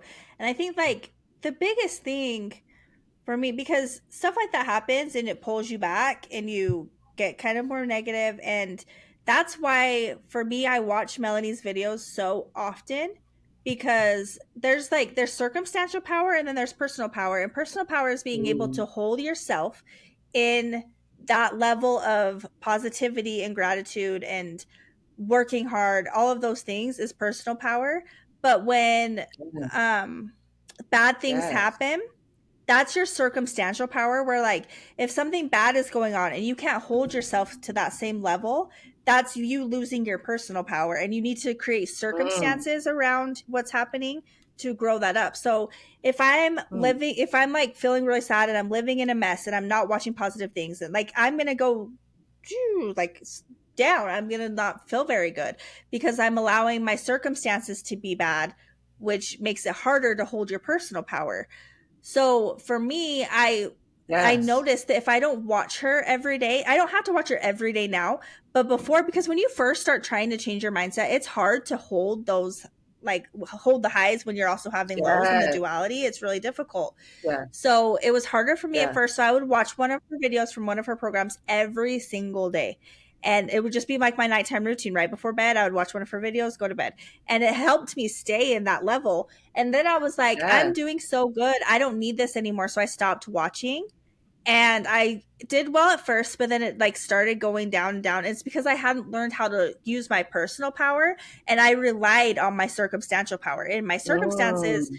if I watch her every day, it helps hold it for me. But if I lose that, then I don't have enough power to hold it myself. And I think Ooh. now I'm better at that. Now I just watch a couple a week. But I think when you're first learning, the biggest thing is to make your circumstances so that it's easy to be positive and have gratitude and be happy, because the circumstances help, but it'll eventually teach you how to hold your personal power as well. And you'll get better at it. Mm. Love that. That was really insightful and super powerful. I haven't heard of that, so thank you for sharing. I Yeah. like the differentiation, if I could say that word right, between the powers and really just understanding that. And what you just mentioned about watching the videos, that's where I feel like I'm at right now. I think I mentioned on a previous podcast, but I had not even previously been through a full workshop of hers. And I remember texting you at the end of the year when I was doing New Wave, and I'm like, this is my first time. I feel it. I feel the calling, and I've got to start with just fully getting through a workshop. And then ever Hmm. since, psh, it's like addicting, you Yeah. know? And I'm like, oh my gosh, I Brittany, I love can't it. get enough. Yeah, because and like everyone connects to different people. For us, Melanie Ann Layer has changed us. Like we're becoming way better versions of ourselves because of her, and that's why we talk about her so much, because she really is impacting us on a very deep level. And I've been watching her for over a year now, so and I feel like it's made me. I'm a completely different person because of her. So now Yes, you watching her, and like I can tell, like in the things that you say, the way that you speak, you're becoming more and more like taking in the lessons that she teaches, and I can see that in you. And it's really cool because I know that when I started watching her, I was like, this changed my life. And then, so watching it happen to you is really, really cool, knowing that I've experienced that too.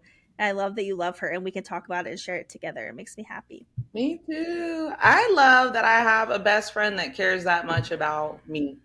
Like, y'all, that's a whole new level. What Brittany does for me, it's not just like regular best friend stuff. This girl works. If she's on the way up, she taking me with her. Like, she ain't like, Hmm. bye, see you down there. Yeah. I'm rising above. Like, you just love, and that's how you are. I'm just one of the people that get to experience your love, but that's how you treat your friends and people that you care about and your family. When you're in it, you're in it. And so the fact that you care so much about my soul, my success, my well-being, my mental health, right? If you're doing better, you're bringing me with you. That is also important because I've had friendships that aren't like that, where people are more self-serving or where Hmm. they're just a down frequency. If you've ever had a friend, anyone out there, I don't know, but you can feel that alignment. And sometimes you have friends that aren't aligned and they kind of bring you down. Like you Yeah. love them and things like that, but their frequency doesn't match and it's not always filling your cup necessarily having interactions. And so that I don't have with you. And I love that. And how blessed am I to have someone that loves me so deeply, and cares about me so much. It's just Hmm. amazing. It is amazing. It's such a beautiful thing. And when we're together, we have so much fun. I think about we went to Lagoon. It's an amusement park last year.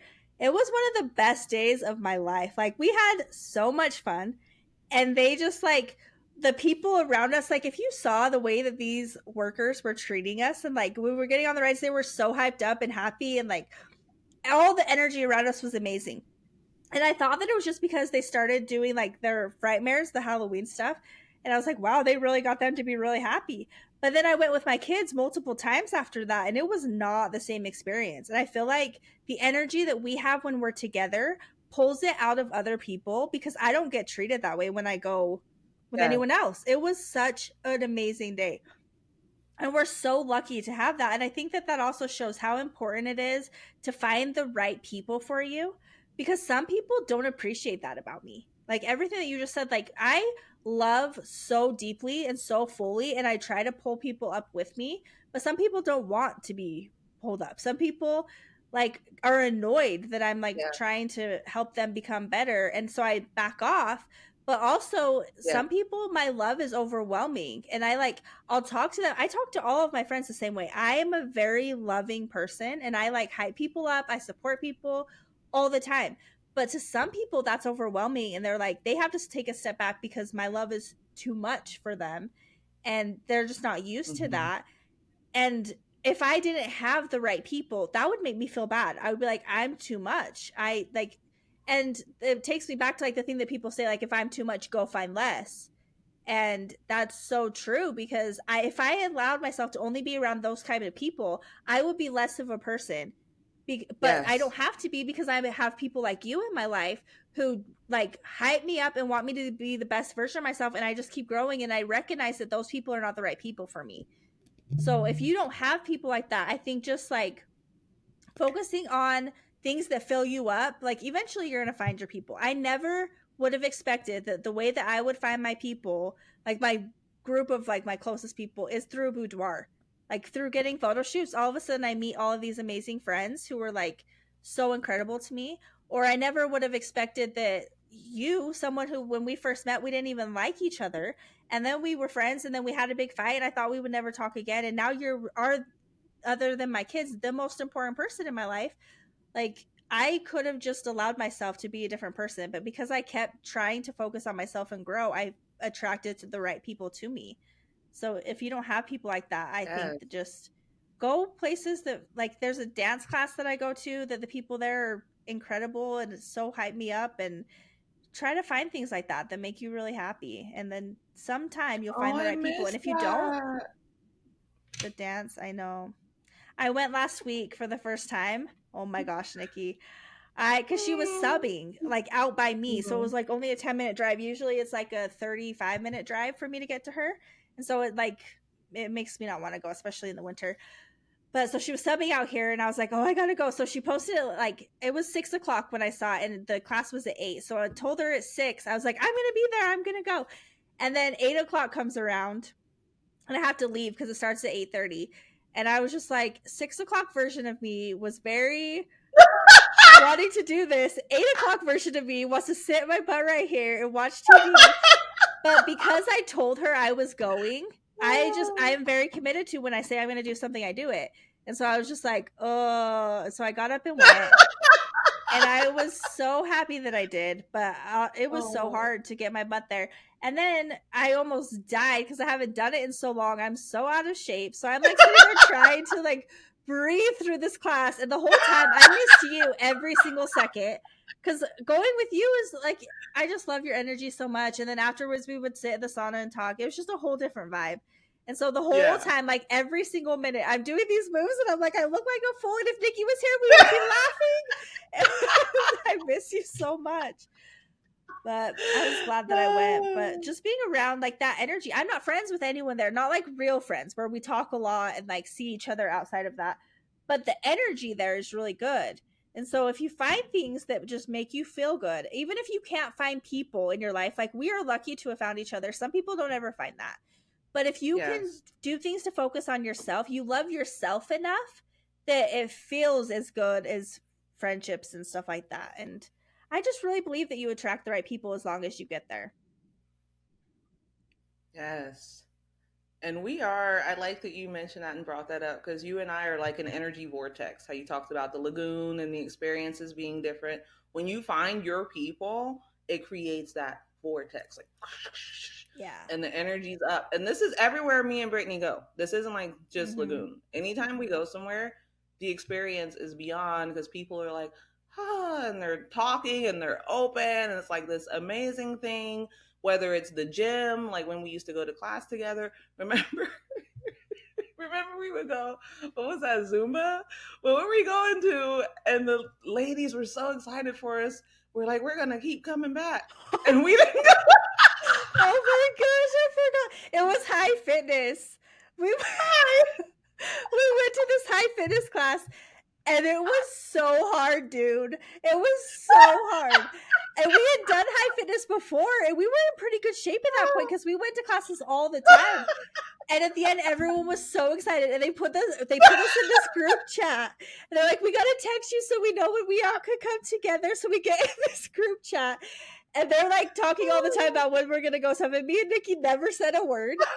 We never went back, and eventually we were removed from the group chat. They were so hyped for us, and they were so excited for us to be there, and then Oh, we're like, that was too hard for us. We're not going back to I'm crying. That is a funny memory. Oh my gosh. You just trigger that. yeah. But this happens. People get excited for us. And sometimes I think as a projector, I think that's part of being a projector is Yeah. you get caught up too and you might overcommit sometimes. We overcommit. Yeah. I can't believe we got in the group chat of like What the is main people who were always going all the time, and the teacher of the class was in the group chat too. It was like the oh, that was so funny. And then that? every time we were talking, we would be texting on the side like, "Are we gonna do this? Are we gonna go? Are we gonna say anything?" And it's like, well, no, we're not going to. Oh my gosh. That is such a funny Yeah, that memory. was funny. That's a long Oh time my ago. goodness, girl. I We've wish been you were building some here so we memories. could get back to that of going to the gym all the time. It's hard to get started again. It's so much easier with you. It's so hard. It really is, especially like when it goes from being fun because of all these things to like not being as fun because the fun is what keeps you engaged. You Yeah. know, we be in that parking lot. Let's go. Whether we was late or on time, Yeah. we were so committed because it was so fun. I'm like, oh, I have to. This is like a date. This is our Saturday Yeah. date. You know, like this is my Britney time. And so even if I wasn't motivated or something, it just engages you. And so if you don't have that aspect, it's so hard to get yourself motivated and Mhm. consistent. Having that, I'm working out from home now and I'm trying to make it fun and things like that. The classes are kind of fun, but it's still not the same. The whole Yeah. point was like getting to see you, getting to do it together and play off Mhm. of Brooke's energy and our energy and everyone. Like even in that class, when we would go to Brooke's class, everybody remember I texted you. I was like, Bert, you gotta come to this class. Like you're gonna feel it. And you did. Yeah. And then we just committed from then on out because you're like, the energy is palpable in Yeah. here. Yeah. Yeah, the energy of that class is why I go. It's what got me to go to the gym again is the energy of seeing you mostly because I knew that having that in my week was so helpful to me. But also Brooke's energy is just amazing. And for those of you that don't know Brooke, her her and a couple other people started Riot Dance Fitness. And so they do classes. It's amazing. So if you are in Utah, I don't know. I think some people are out of, I don't remember where else they are, but for sure, if you're in Utah, Riot Dance Fitness, it's amazing. Brooke doesn't teach on Saturdays anymore. It's No. her other friend that does like that launched it with her, Kristen or Christy, something like The that. blonde one. Yeah. She's the Okay. one that teaches it now. And but Brooke does Mondays and Wednesdays. So my goal, because I in my mind what I do. I haven't actually done it. But Monday and Tuesdays and Thursdays and Fridays I want to lift. And then that leaves Mm. Wednesdays I could go to her class. So I want to try to go. But last week it was snowing. It's hard in the winter. I don't want to drive in snow for the gym. So, Mm-mm. but I That's the only realized, benefit I say yeah, working out from home is like I don't have to go anywhere. yeah, there's no excuses because it's getting me there that's hard. Once I'm there, it's not. But when I'm home, but I realized the other day I have, do you know what P90X is? Yes, I girl. have all of those videos in my DVD thing. I was like, I should just, if I'm not willing to get myself to go to the gym, then I should do one of those. And those videos are hard and I don't want to do them. Yes. So I feel like if I make that my commitment that I'm either going to do P90X or I'm going to go to the gym, I think I'll go to the gym more often because I don't want to do P90X. It's hard.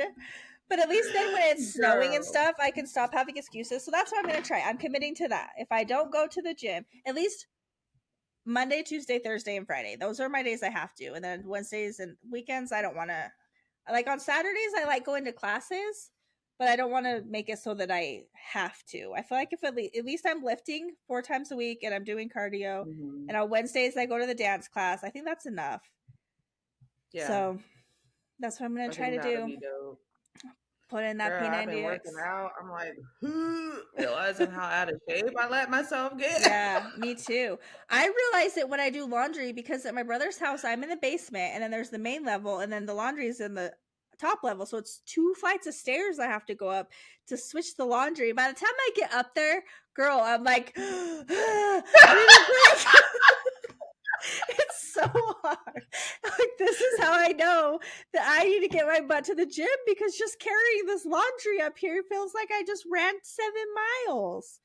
It's No, you know how ridiculous. I knew? Because every time I would go to a Saints game, I literally made Jensen, I'm like, we're not getting seats past a certain level because the first time we went and he had nosebleed seats, I'm like, stopping like 50 times trying to get up to the top of this stadium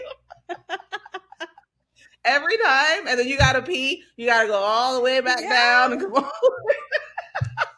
Want some concessions, you got to go down. Yeah. Every time I think about it, I'm like, dude, I need to go to the gym. This is ridiculous. That's how I knew I was out of shape. I'm like, no, I am not supposed to be in this stadium and can't get up these stairs. Yeah. That's what'll get you. The stairs, man.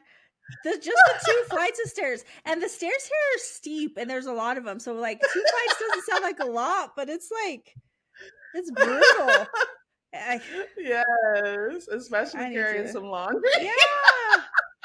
I feel so weak, but I truly like I went up like a couple months ago. I was carrying a laundry basket upstairs. And I get up there and I'm like trying to catch my breath. I was talking to my brother. I was about to leave and go see a guy, and my brother was like, "Are you nervous about going?" And I was like, "No, I'm not nervous. Why?" He's like, "You just seem nervous or something." I'm like, "No, I'm trying to breathe because I just walked up all these stairs. I'm not nervous. I'm dying." It was so I funny. love it. I love it. It's part of what we'll create this year. I'm looking forward to being intentional and Yeah. having intention. I think we're going to do great things just with that in mind instead of, pardon me, letting life happen and just getting beat up and being at the whim of like life, right? Mm-hmm. I'm going to take control and be the pilot Yeah. and create what I want, you know? Yeah, I love that.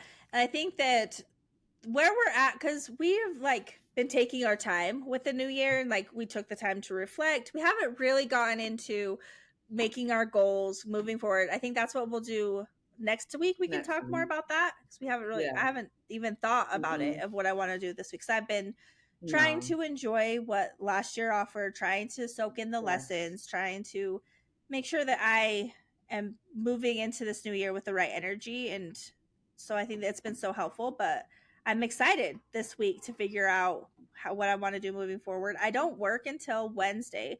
So having Monday and Ooh, Tuesday off, I'm really excited. I'll get myself to the gym and I'll get have time to like plan all my things and get ready for the new year. I think it's going to be really exciting. So I can't wait.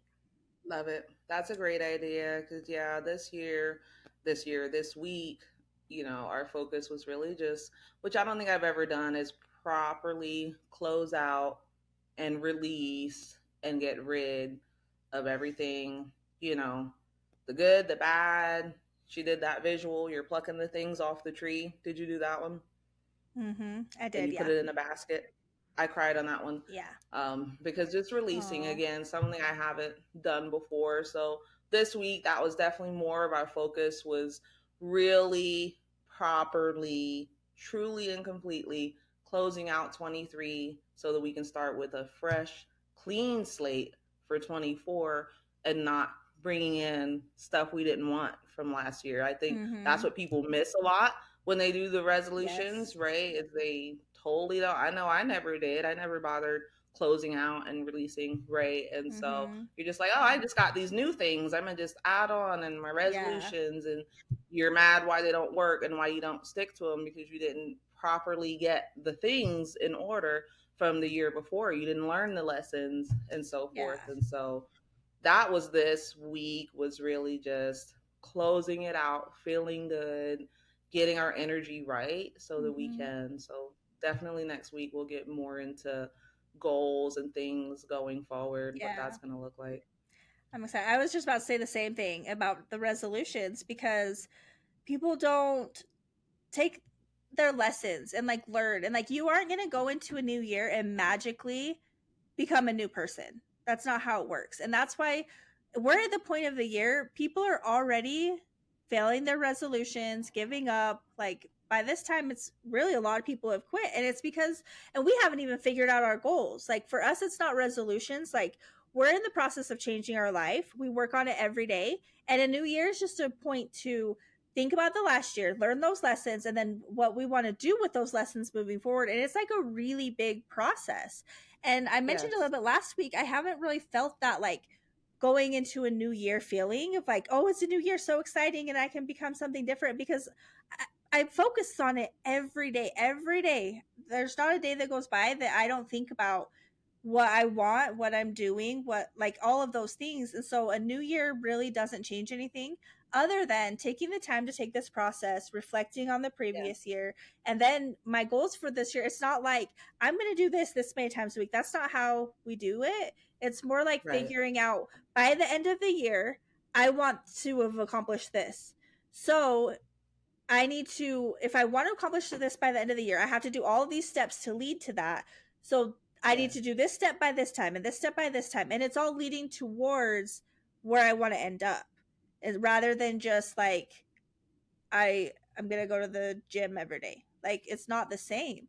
Like, if I wanted, by the end of this year, I want to be in super good shape and feel like I can run 5 miles and not be breathing heavy at all. That's not at all my goal. I hate running. But if it was, and then Right. I say, okay, well, starting the new year, I'm going to run at least 2 miles a day and I'm going to eat healthy and I'm going to have all this protein. Like it's so much to do at once.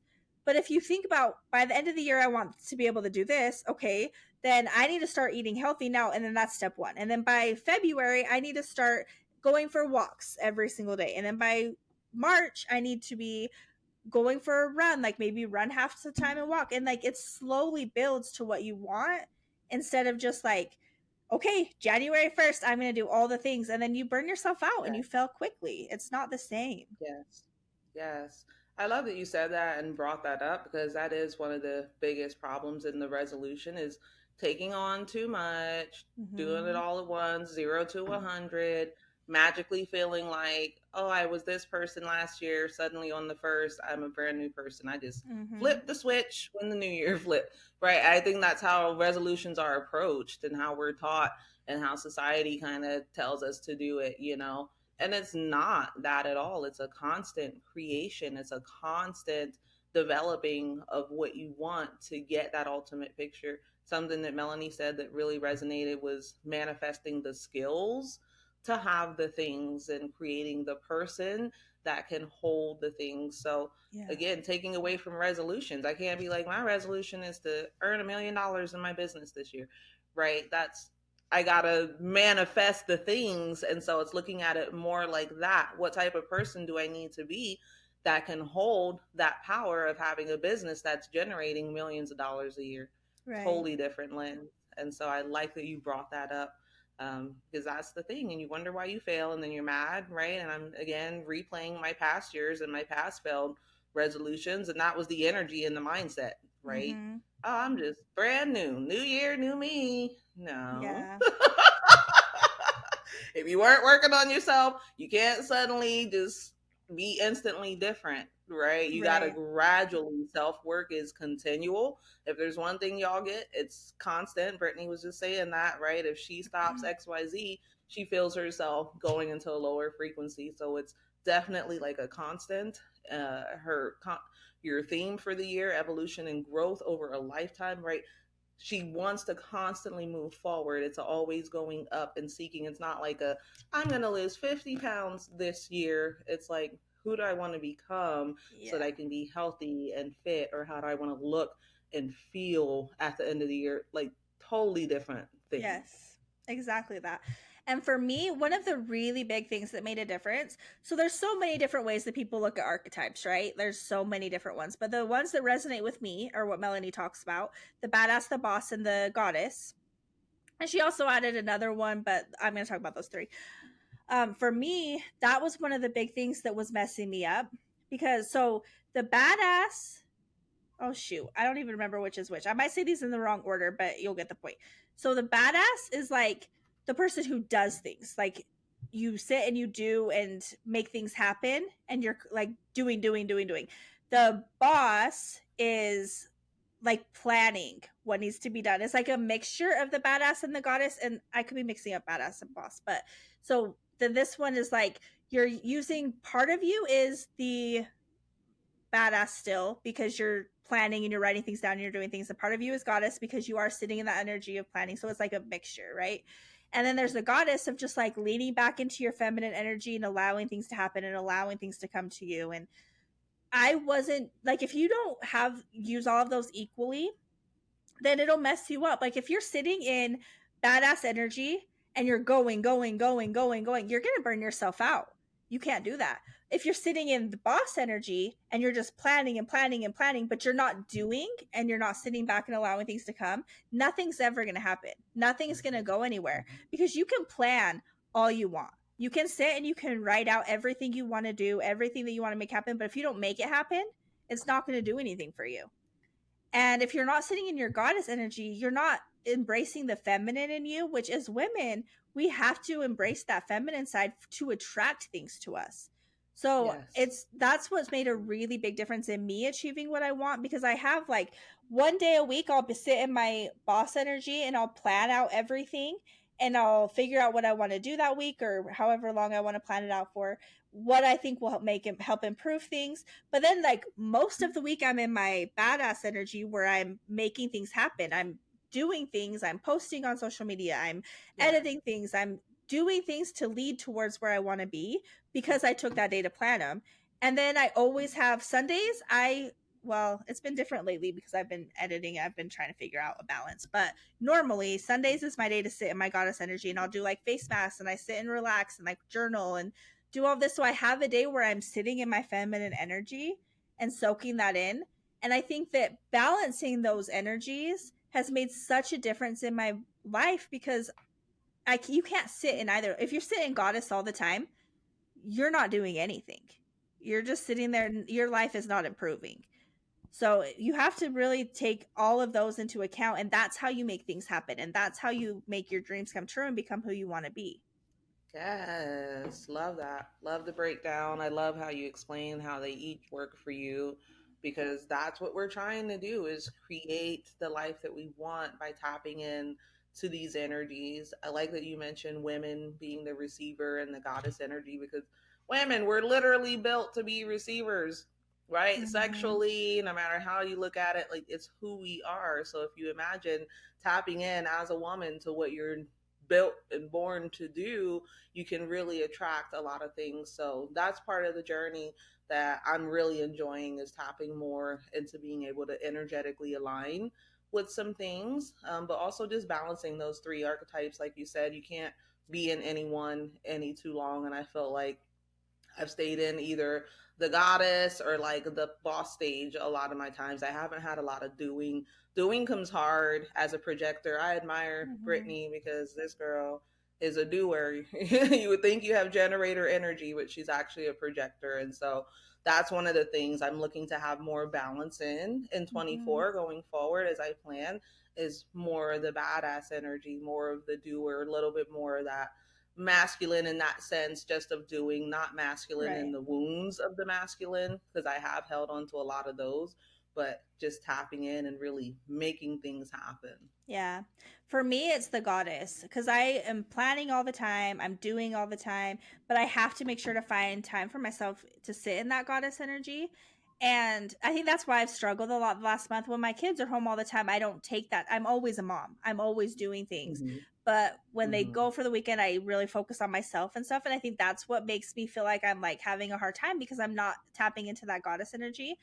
And I've realized in the last year that it actually is hard for me to be in the goddess energy because, like, in the men that I've dated and been around in my life, I've never had someone who they are so in their masculine energy and leading that it allows me to be in my feminine energy. And so I'm Yes. constantly the one doing everything. And so in this Yeah. last year, I dated someone who allowed me to be in my feminine energy. He made me feel safe. He made me feel protected.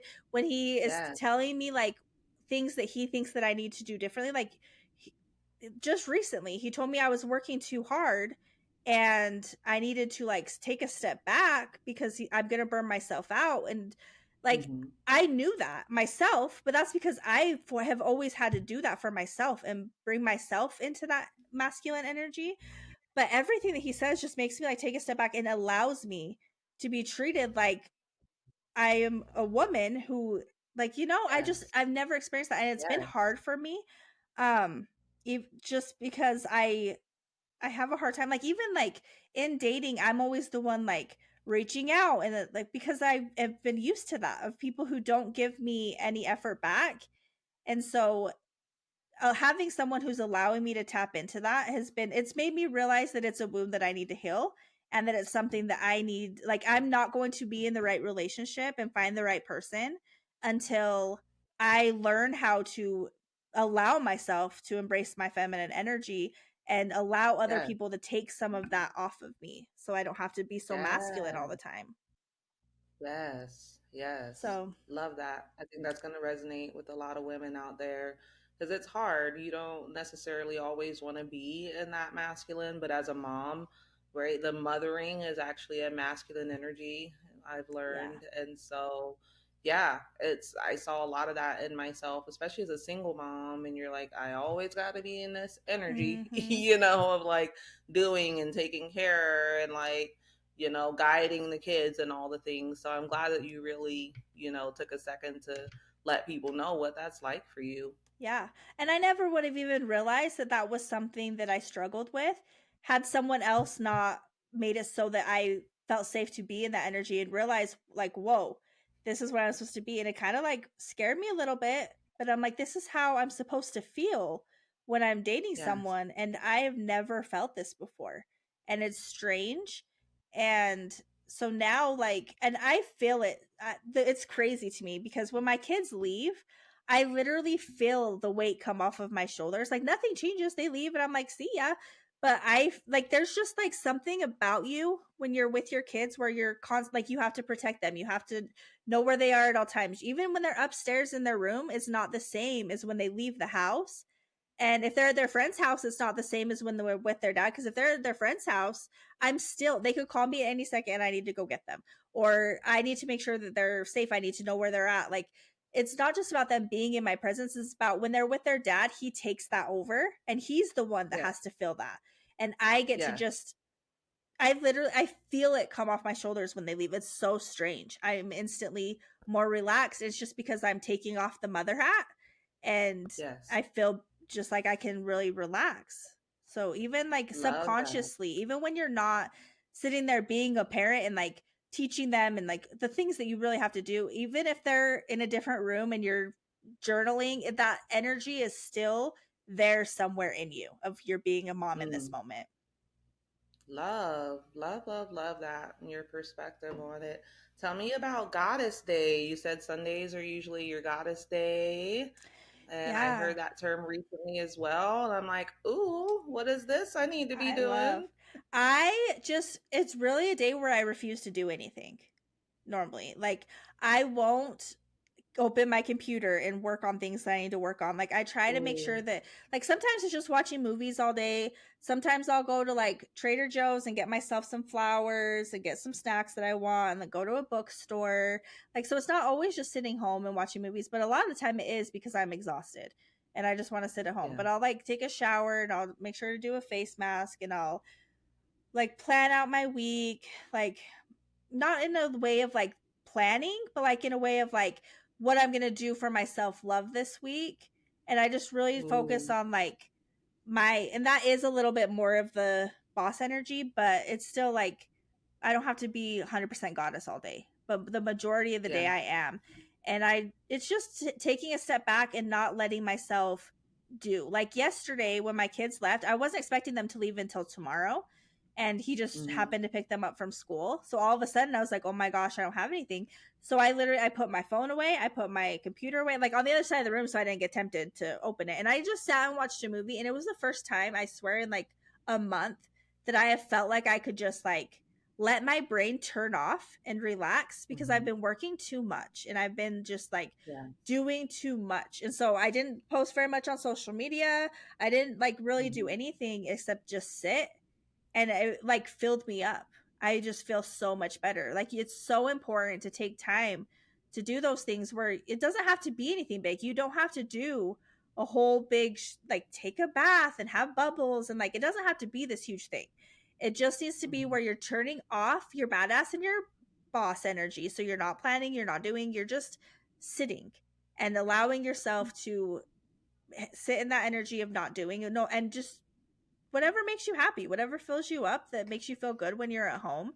Some people like they might want to garden and stuff, and that can be their goddess energy still, because that's what they enjoy. And it's not something where they're like, I got to do this, I got to do this. If you're pulling the weeds because you got to get the weeds pulled, that's not goddess energy. If you're out there clipping your flowers and trying to make it look beautiful and create like this beautiful yard, then that's goddess energy, because you're enjoying the beauty in it and you're just doing it for the fun and enjoyment of it, of something that makes you happy, rather than I have to get this done before tomorrow or I'm not going to have time to do it. Like those are two very different energies.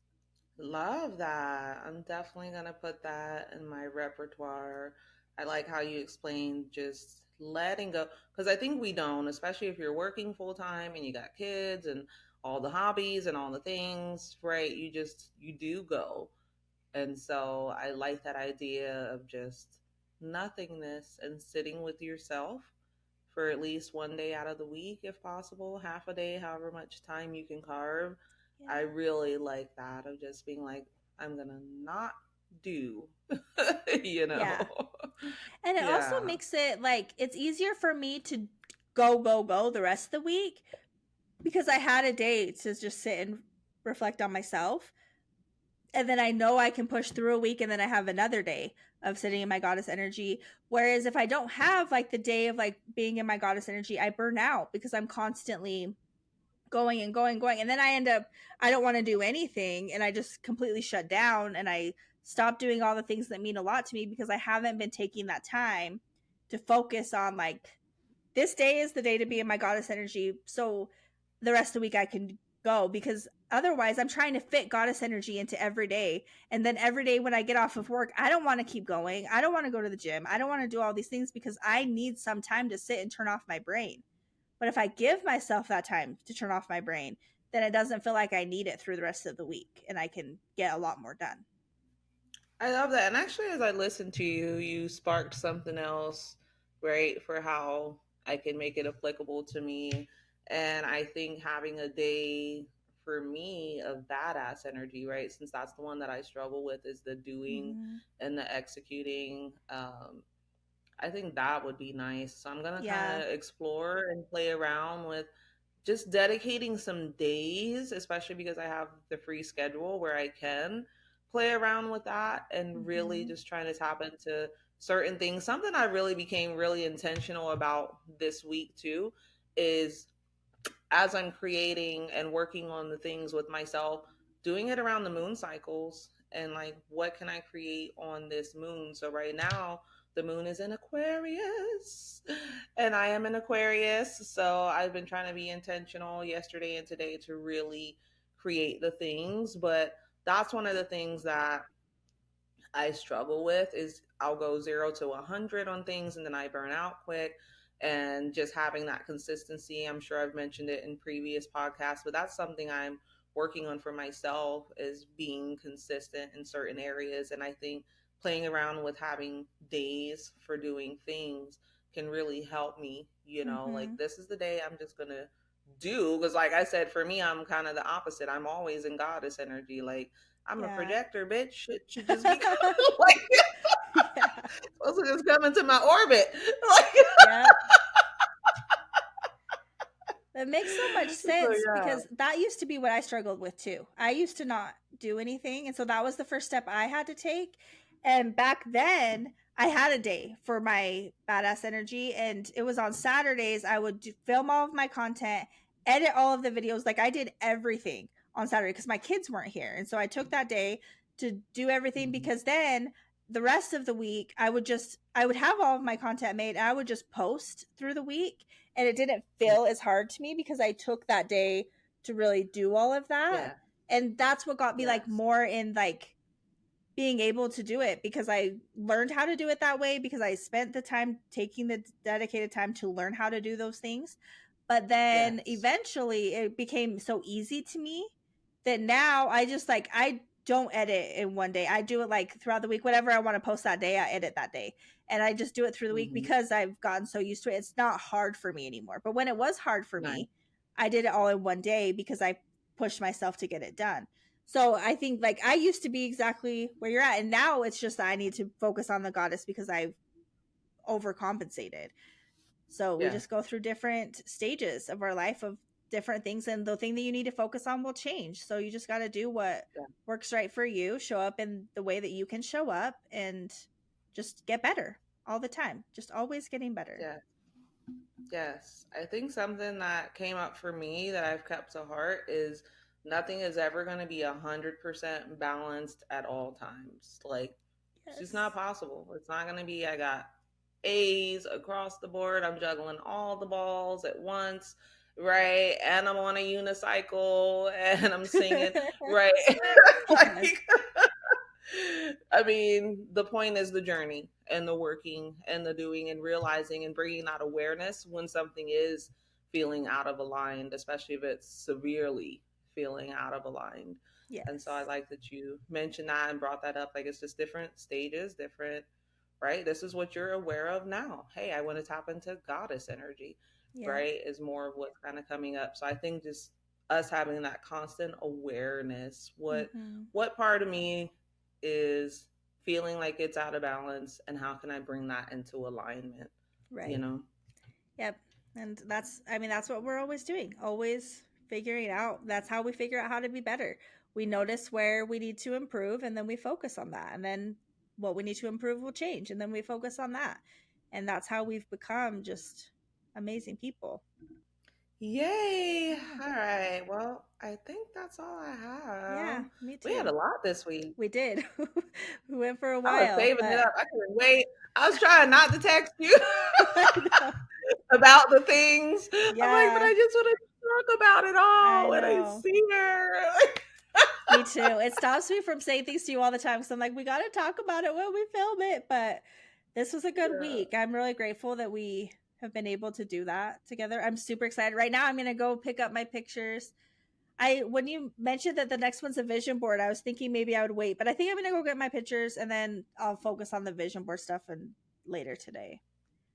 Yeah. So I'm I going to think put that's a good together my idea. board. Yeah. I'm excited.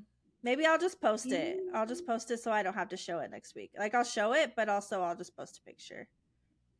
Yay. I'm I used excited. a Canva template for mine and created a digital one. I had to whittle my 467 pictures all the way down to like 20 and try to do it. It was Oh. so hard. And then as I'm looking in the group at different vision boards, another lady had like a full digital vision board for each month.